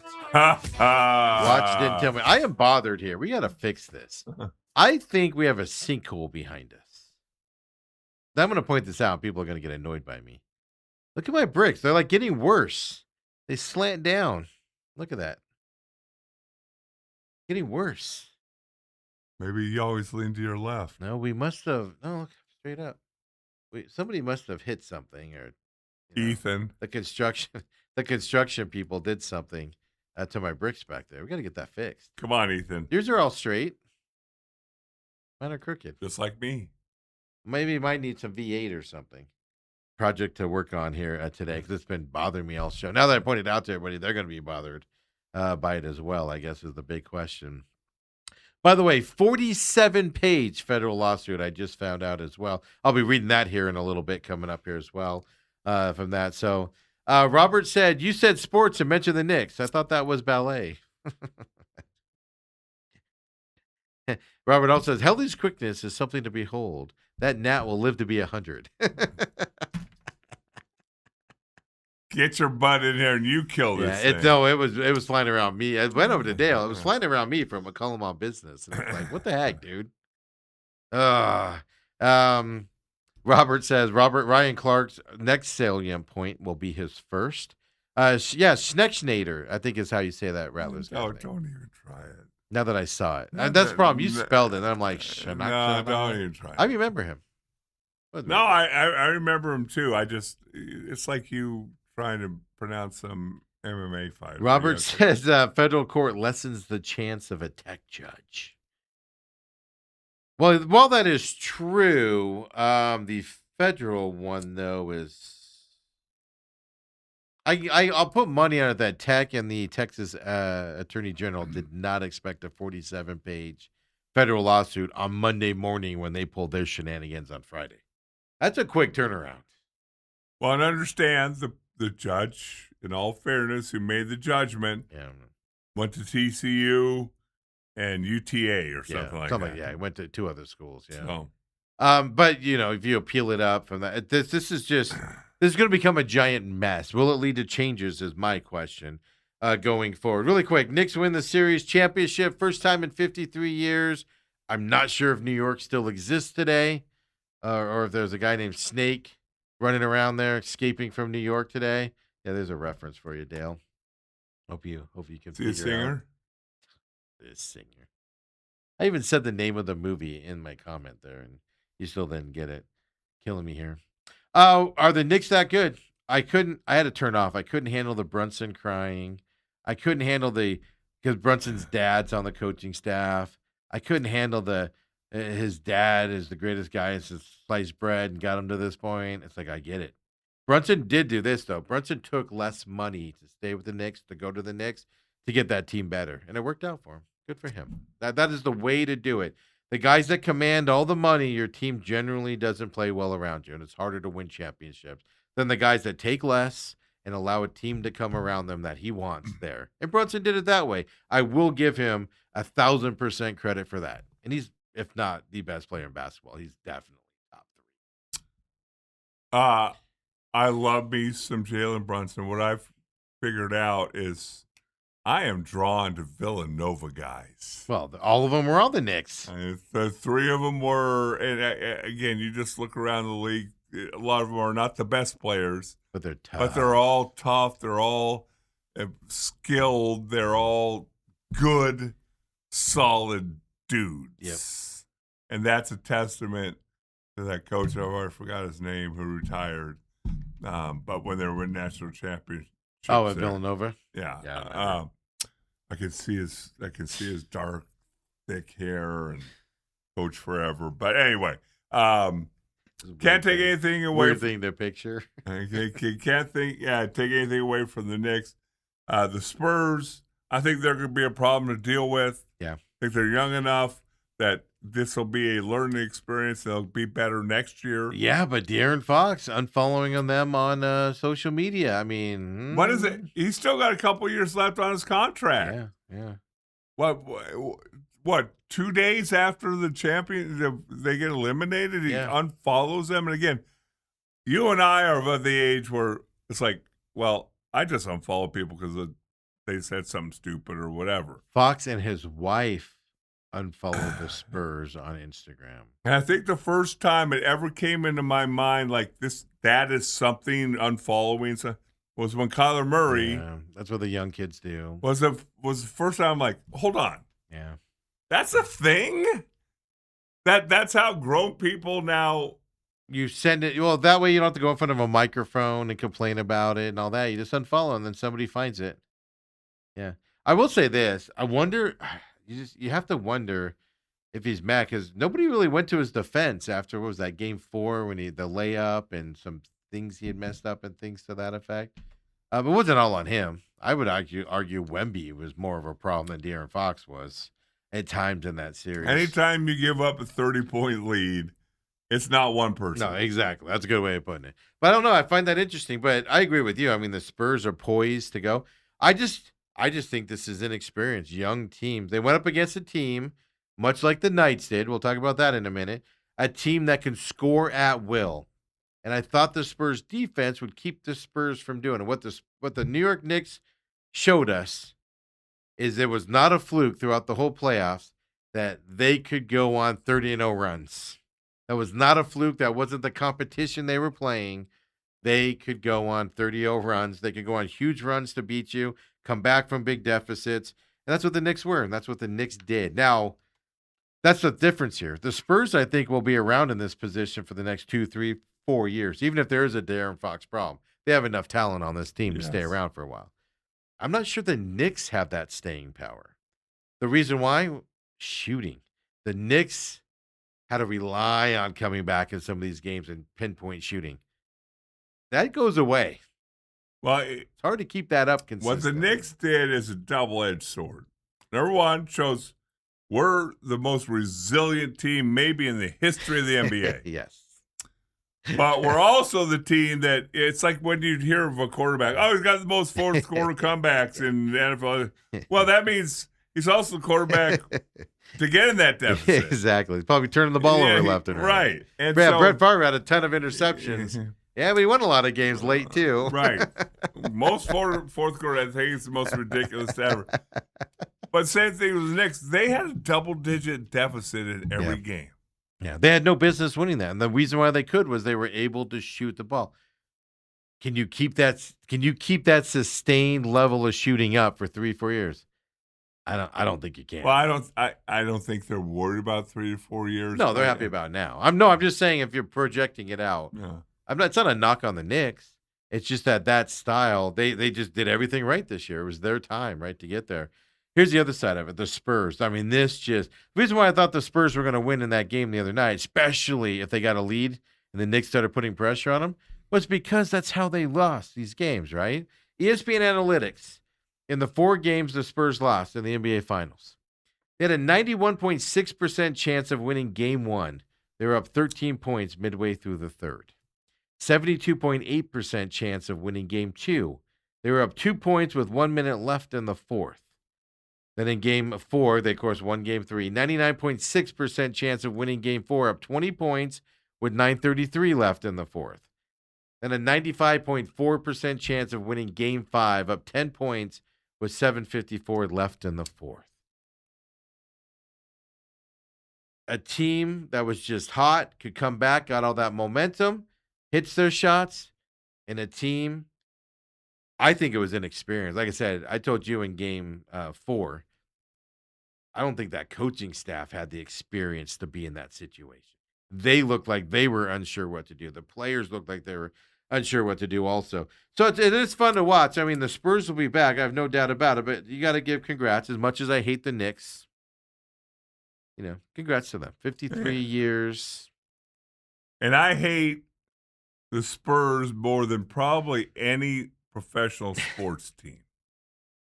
And again, I just want to see a Game 6. At the end of the day, let's take one half step back and go, Jalen freaking Brunson. Mm-hmm.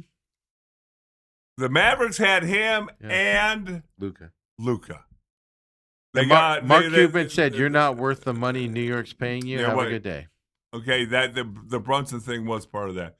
They got a mop for Luka. Yeah. They got nothing for Jalen Brunson. And he didn't want to pay him the money the Knicks were willing and to it's pay. like, you look at the guy. He's 6'1"-ish, 1-ish. He doesn't look like he's going to dominate a basketball game. And yet he had 40. We're watching the game. Watch the whole game. In Spanish? Not this time. They actually had the sound. We were at Native New Yorker after the movie, and somebody complained. He goes, "Why do you have on the Spanish feed?" And the guy goes, "The only way we can watch it." Yeah. they found Noah, but I'm like, at the end of the game, when they gave him the MVP, it's like, and he had 45 points. So like, he had 45 points. The rest of the team had like 49. I know. He's How amazing. ridiculous is that? Yeah. Robert says, Snake Piskin, great character. You still aren't. Escape from New York. Me. Come on, man. You lost me. Hey, really quick, Canes won their series. Got the win as well there for them. beat the Knights. I told you last Friday. I said the Knights. The Canes just have their legs. Knights are beat up and lost and stuff like that. So it's not a surprise they won last night as well. The first time they've put the trophy up since 2009, I believe. Ron Brindamore, by the way. First coach in a long time to hoist the trophy up as a player and coach for the same team he played with. And that happened a lot back in the 30s, 40s, and 50s, but first time in a long time that's happened. The Carolina Hurricanes entered this season with a 4% chance of winning the Stanley Cup. Really? 4% chance, yeah, to get there. They were the best team, but the Metropolitan was down this year. That's why people didn't give them a chance. As that series went on, the same situation is what the Spurs ran into. And I'm going to get made fun of for this comment again, like I did last week on Twitter. Thanks, Autumn. But the Knights ran into a team that can just score goals. And they couldn't match it. And they just got tired trying to match it. And that's what happened to the Knights. Plus injuries creeped in and stuff like that. Throw up the Canes tweet for me, Hurricanes. Remember last week when Torch said he's going to leave his clothes there and at the hotel? I'm going to leave my clothes here at the hotel. We'll be back. Carolina Hurricanes retweeted last night. We'll send them to you. Might take a few days, though. A little busy. Now, see, I enjoy that interaction. That is hilarious. That's a really nice job by the Hurricanes X staff. that is an amazing thing to watch. Yeah, the Canes only lost 3 times in the whole playoffs, just like the Knicks. So 4% chance. So you're saying what you're really telling me, Steve? There's a chance. Vicariously, is that Cardinals have a chance? I think Cardinals are less than 4%. Unless it's 0, unless they're not taking the field, they always have a chance. Always have a chance. Hey, just really quick, we'll talk more College World Series tomorrow. But today, Oklahoma, Georgia play today. I call it the winner's bracket. Everybody else calls it the double elimination bracket. Whatever. The winner's bracket. Oklahoma, Georgia play today. Alabama, Texas, one of those 2 teams today are going to get eliminated from this tournament. And say you suck. Dale, if the SEC was any good, they're only going to have 1 team in the final now, Dale. You want to know why? Because the SEC is so good, Dale. Ole Miss gets eliminated. Oh, yeah, not by the stalwart, the great teams out there. No, they get eliminated by Troy. Troy might win this damn thing. I know, they're a threat. I think it's North Carolina's tournament to win. But They beat West Virginia last night. Gosh, if an SEC team's not going to win it, Troy, have it be Troy. I want it to be Troy. Yeah, I mean, this is going to be fun. But today at 7 p.m. Eastern, you have Oklahoma, Georgia, 2 p.m. Eastern, Alabama, Texas. And that eliminated loser goes home, winner goes on. So West Virginia's got Troy up next, but that's a couple days out. So we'll talk more World Series, get you updated on that tomorrow. Your D-backs, Dale. Steve, real quick. Yep. Any kid in the Southeast who's getting recruited by Alabama, Auburn, Georgia, there. LSU. Listen to the great Ryan Clark. And decides to go to Troy. Which is in what state? Alabama. I know. What I would love to know. That tells me they weren't recruited. If I'm a reporter, whatever, doing this stuff, I'm asking every Troy player, what offers did you get? Yeah. I guarantee they didn't get it. Did Alabama offer you? Did Auburn offer you? Did LSU or Georgia offer you? Wouldn't that be a great final, though? Alabama, Troy, battling it out. I just want to see Troy. And it'll be has to be an SEC team on the other side. Yeah, but then Dale will be like, yeah, but Troy's in Alabama and SEC countries. They're just as good. It's all SEC this, SEC that. All you have to do, the World Series, Southeast, include Troy, and let's go home. I lost track here. The Diamondbacks win 2 out of 3. I know they won the series. They won 2 out of 3, right? They lost one of those games. Yeah. I lost track. I thought it was a good series. Even yesterday with the rain, they were able to fight back. That's the thing that's infuriating, isn't it? They look like that. They can go beat Cincinnati in Cincinnati. Perdomo's even winning the mascot race yesterday on top of it. That's how well the weekend went for the Diamondbacks. And now you got the Angels in town. Time to dominate and win here. Go on this little winning streak that you got out there. Think about this weekend with the Reds. By the way, Gallen was on the mound yesterday and looked good. He's tired of us talking bad about him. Think about the weekend in Cincinnati. Diamondbacks score 5 runs and 5 runs in their two wins. And they were 1-run games until late, if I remember correctly, right? But 2 5-run games, which that's acceptable. Yes. The game they lost 2-1. Yes, with Erod on the mound. They lost 2-1 with an unbelievable pitching performance. Yeah. That's what's frustrating. Yeah, that's the thing I hate most about baseball. It's like, oh my goodness. It's interesting because I was watching on Twitter, my former friend, he's still a friend, but he passed away, Bob Welch. Oh, jeez. Why did I laugh at that before? Yeah. Just when you're like former friend. I'm like, what? Yeah, I don't know Bob how to Welch. term that. But I know. It came up on Twitter. Him against Reggie Jackson in the bottom of the 9th. Pitcher, if you don't know. Yeah. I think of him as an A's pitcher, but I know he played for a bunch of and won a World Series with Los Angeles. Yeah. I didn't realize at the bottom of the 9th there were 2 runners on, and Bob Welch struck out Reggie Jackson in an historic at-bat. With the Yankees? With the Yankees. And again, back then there was no pitch clock because the at-bat took 22 minutes. Reggie stepping out of the box and adjusting the jockstrap. Then he had to foul off 72 pitches. He did. Just fantastic theater. And so as I'm watching that, I got to golf with him a lot. We became, I would say, friends. Bob Welch, of course. Yes. Yeah. And he's, I don't, Reggie Jackson or whatever. But one year, Bob Welch won 27 games. Mm-hmm. Went 27-6. Last major league pitcher to win 27 games. Early 90s, something like that.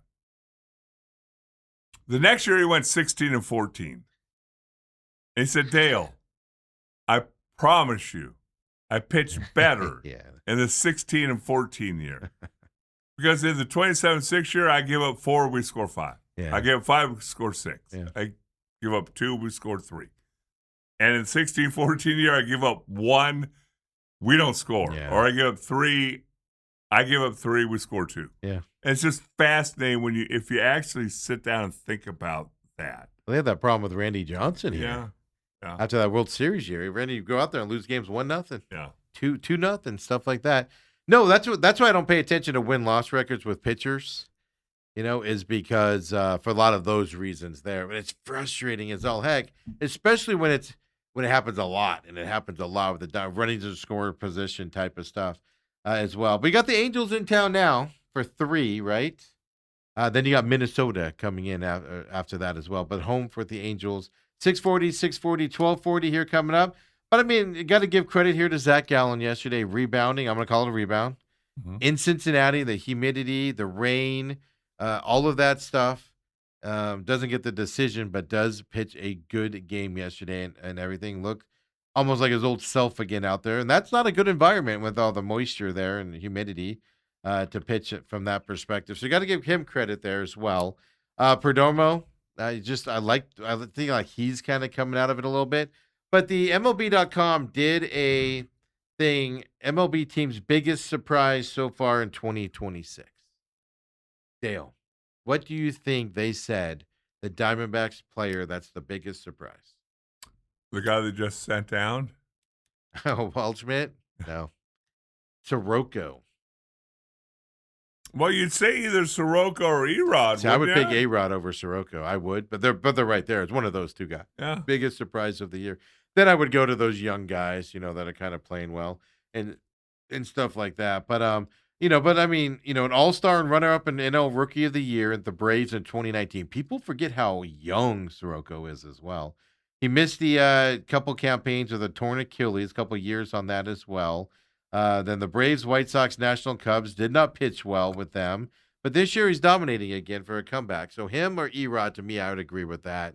I just found it interesting they picked Soroka. Because I actually would have leaned Erod before as well. Well, because I know you're not going to bring him up because you're just counting down the days to where you can rip. It's not a surprise, man. Seawald. I had Seawald. You can rip him a new one. You're just counting down the Dale, days. you haven't seen my bedroom. It is a Seawald mecca. And you better call him Mr. Seawall. Mr. Seawald.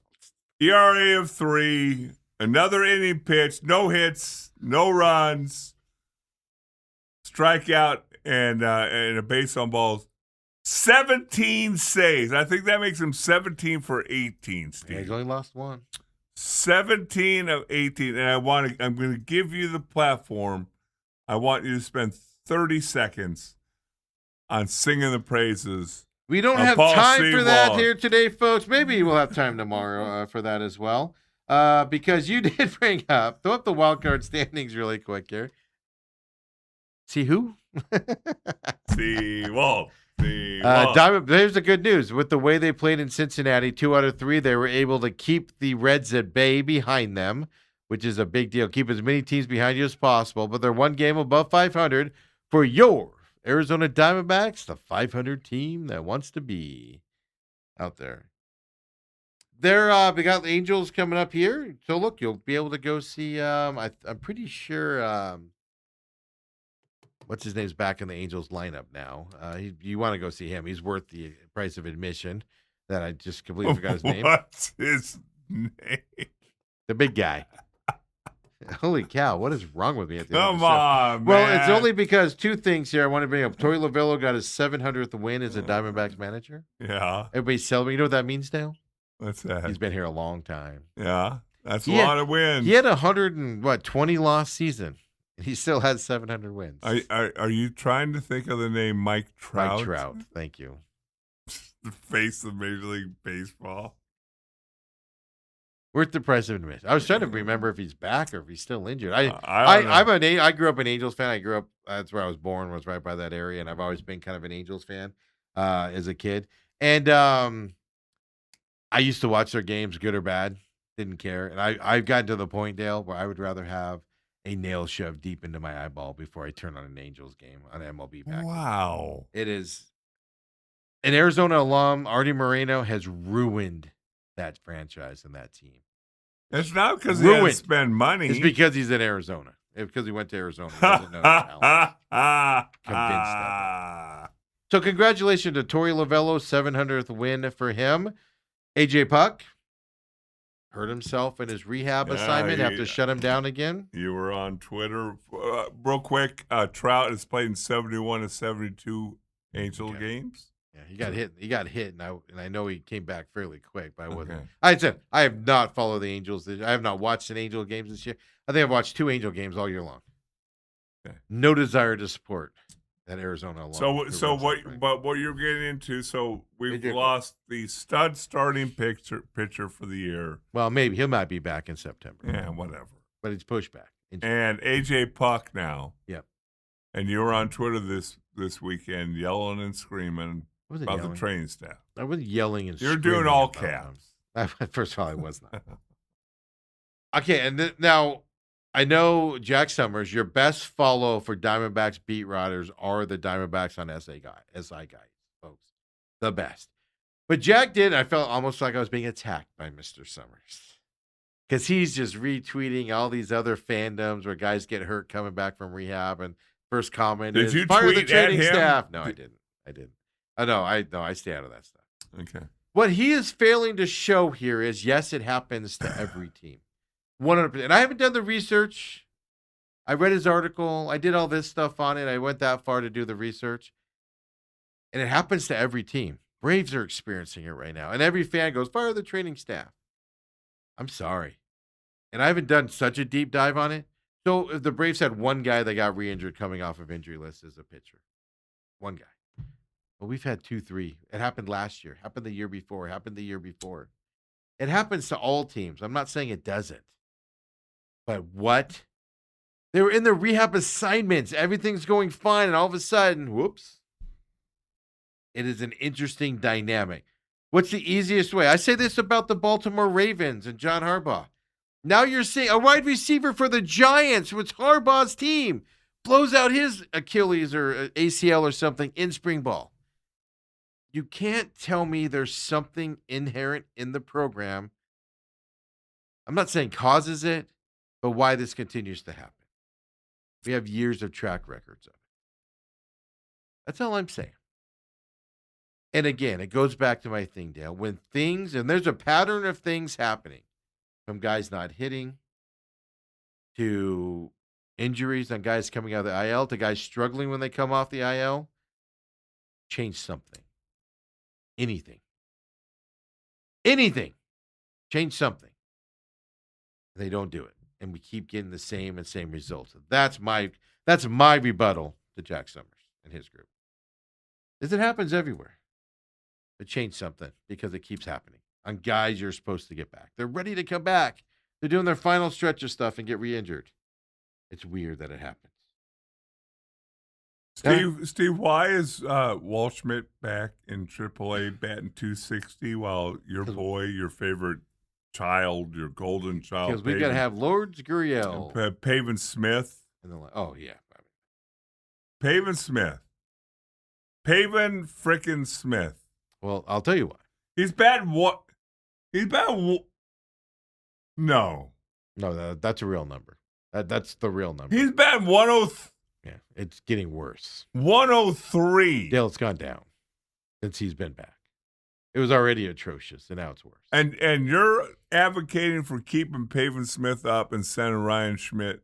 The reason why you don't send Pavin Smith down, because he's not an outfielder, and he's a DH. He could be a DH. He can't. Yeah, well, I can be a DH. I can. You and I can go up there, put our bat on our shoulder, and probably do well. No, it's because the outfield, because Lourdes Gurriel's an outfielder, so you need to put him down. You're missing the bigger point. You're sitting down again. Now, I will say this. You have an outfield problem right now with the Diamondbacks. But here would be my argument. Because Troy's doing well out there now. Yes, Waldschmidt needs everyday at-bats. But would you rather have him or Lourdes Gurriel in your major league lineup right now, coming back from injury? I'll tell you my answer, Waldschmidt. It's not even close. It's not even close, Dale. What are we doing? That's where I get all fired up. That's the bigger thing. Is who would you rather have in the outfield? That outfield's been doing all right. Now, can you use everyday at-bats to keep working on stuff? Sure. But I tell you this, Lourdes Gurriel comes back and struggled. Now, he started playing better before he got injured again. But he better come back and hit some balls, because people are going to lose their minds if he comes back and struggles. Dale, I'd rather see the young kids. But I heard Jody Jackson in either post-game or pre-game. I was driving her. Oh, it was Friday, because I couldn't watch the game on Apple TV. I refused to buy Apple TV for a few baseball games a year. Refused to. So I was listening to either the post-game or pre-game. I can't remember, on the radio. Jody Jackson said, well, it's tough relying on all these young guys in this lineup. Oh, it's tough relying on them all. Something we got to do. That's a talking point you got from the team. Well, of course. Because it came from the team early, and Gonzo kind of said something about that as well, of the bottom half of the lineup puts pressure on the top half of the lineup. This narrative needs to stop. This team has aggression. This team, has all this stuff with these young guys. And we have guys like Pavin Smith still up here. Lourdes Gurriel's coming back. He better play well. People are going to turn on him as well. Just what are we doing, man? Going 500. It's like the Diamondbacks. They're like, oh my God, we're 7 games ago, 500. We can't have this. Get back to 500, folks. We'll talk more Diamondbacks tomorrow, hopefully after a victory tonight, Dan. Got that. World Series, obviously more stuff to talk about. SCA, I thought you might go to San Diego this weekend. Oh, well, I feel like I'm there with all the huddle messages I'm getting. I'm this close. I got to change emails. I got to change my emails on there. I logged in to my email to just because the Rattlers send you all the media stuff and everything, like Thursday or Friday, and I didn't look at it. And you look at it because it also tells you if there's going to be traffic concerns or whatever, So I'm like, oh my God. So yesterday I log in, we're leaving. I'm going to pick Autumn up. And I'm like, oh, I forgot to look at that. So I load up my email on my phone. 8 pages of huddle messages to get to Thursday and Friday. So I feel like I'm in San Diego with them, Dale. Everything but the ocean breeze. They're over there with their that's off season 7-on-7. They're on 7 in San Diego. And they go to San Diego. I did see one. I did click on one of them, and it goes, "You misbehave, you're gone." I was like, you take a bunch of high school kids over, and I was like, how's he going to get home though? Parents, but his parents have to come over and get him and then go back. Yep. And Mike and I have many discussions because he likes to bring the whole team. He thinks it's team bonding and all that. But I'm like, there's nothing for the linemen to do. And a 7-on-7, yeah. There's nothing except for stand around, and guess what? Go I don't need to get sleep at night because I'm not playing at 8 o'clock in the morning. Look sexy on the beach. That's one position. Well, I guess with your Fitbit, it's not going to be too long before we see Steve wander along. What's that water park on the 60? Golfland. Sunspot. Steve in his Speedo. You'd see the glare. You'd be like, why is the sun moving so fast up and down the side? I got 120 steps in today. You know, I might be close to that. I mean, let's compete here. Let's do our step count every day. Let's do our step count here. I'm up to 402 steps as of right now. Well, that's because you're moving your feet while you're sitting there. It's a lot of steps from my bedroom to the car in my house. I mean, you have to go through the west wing to the right wing to the. Folks, everybody have a good day. We had a fun Monday. We have more coming your way tomorrow. Come and join us, would you? Everything on demand, TME Media AZ, and over on Rumble. Don't forget the Real Matrix is up from Friday as well. Have fun, everybody. Go watch some college baseball. Alabama, Texas, underway here shortly. Yay! 640 D-backs tonight. No championship stuff to talk anymore for a while. Have a good one, everybody.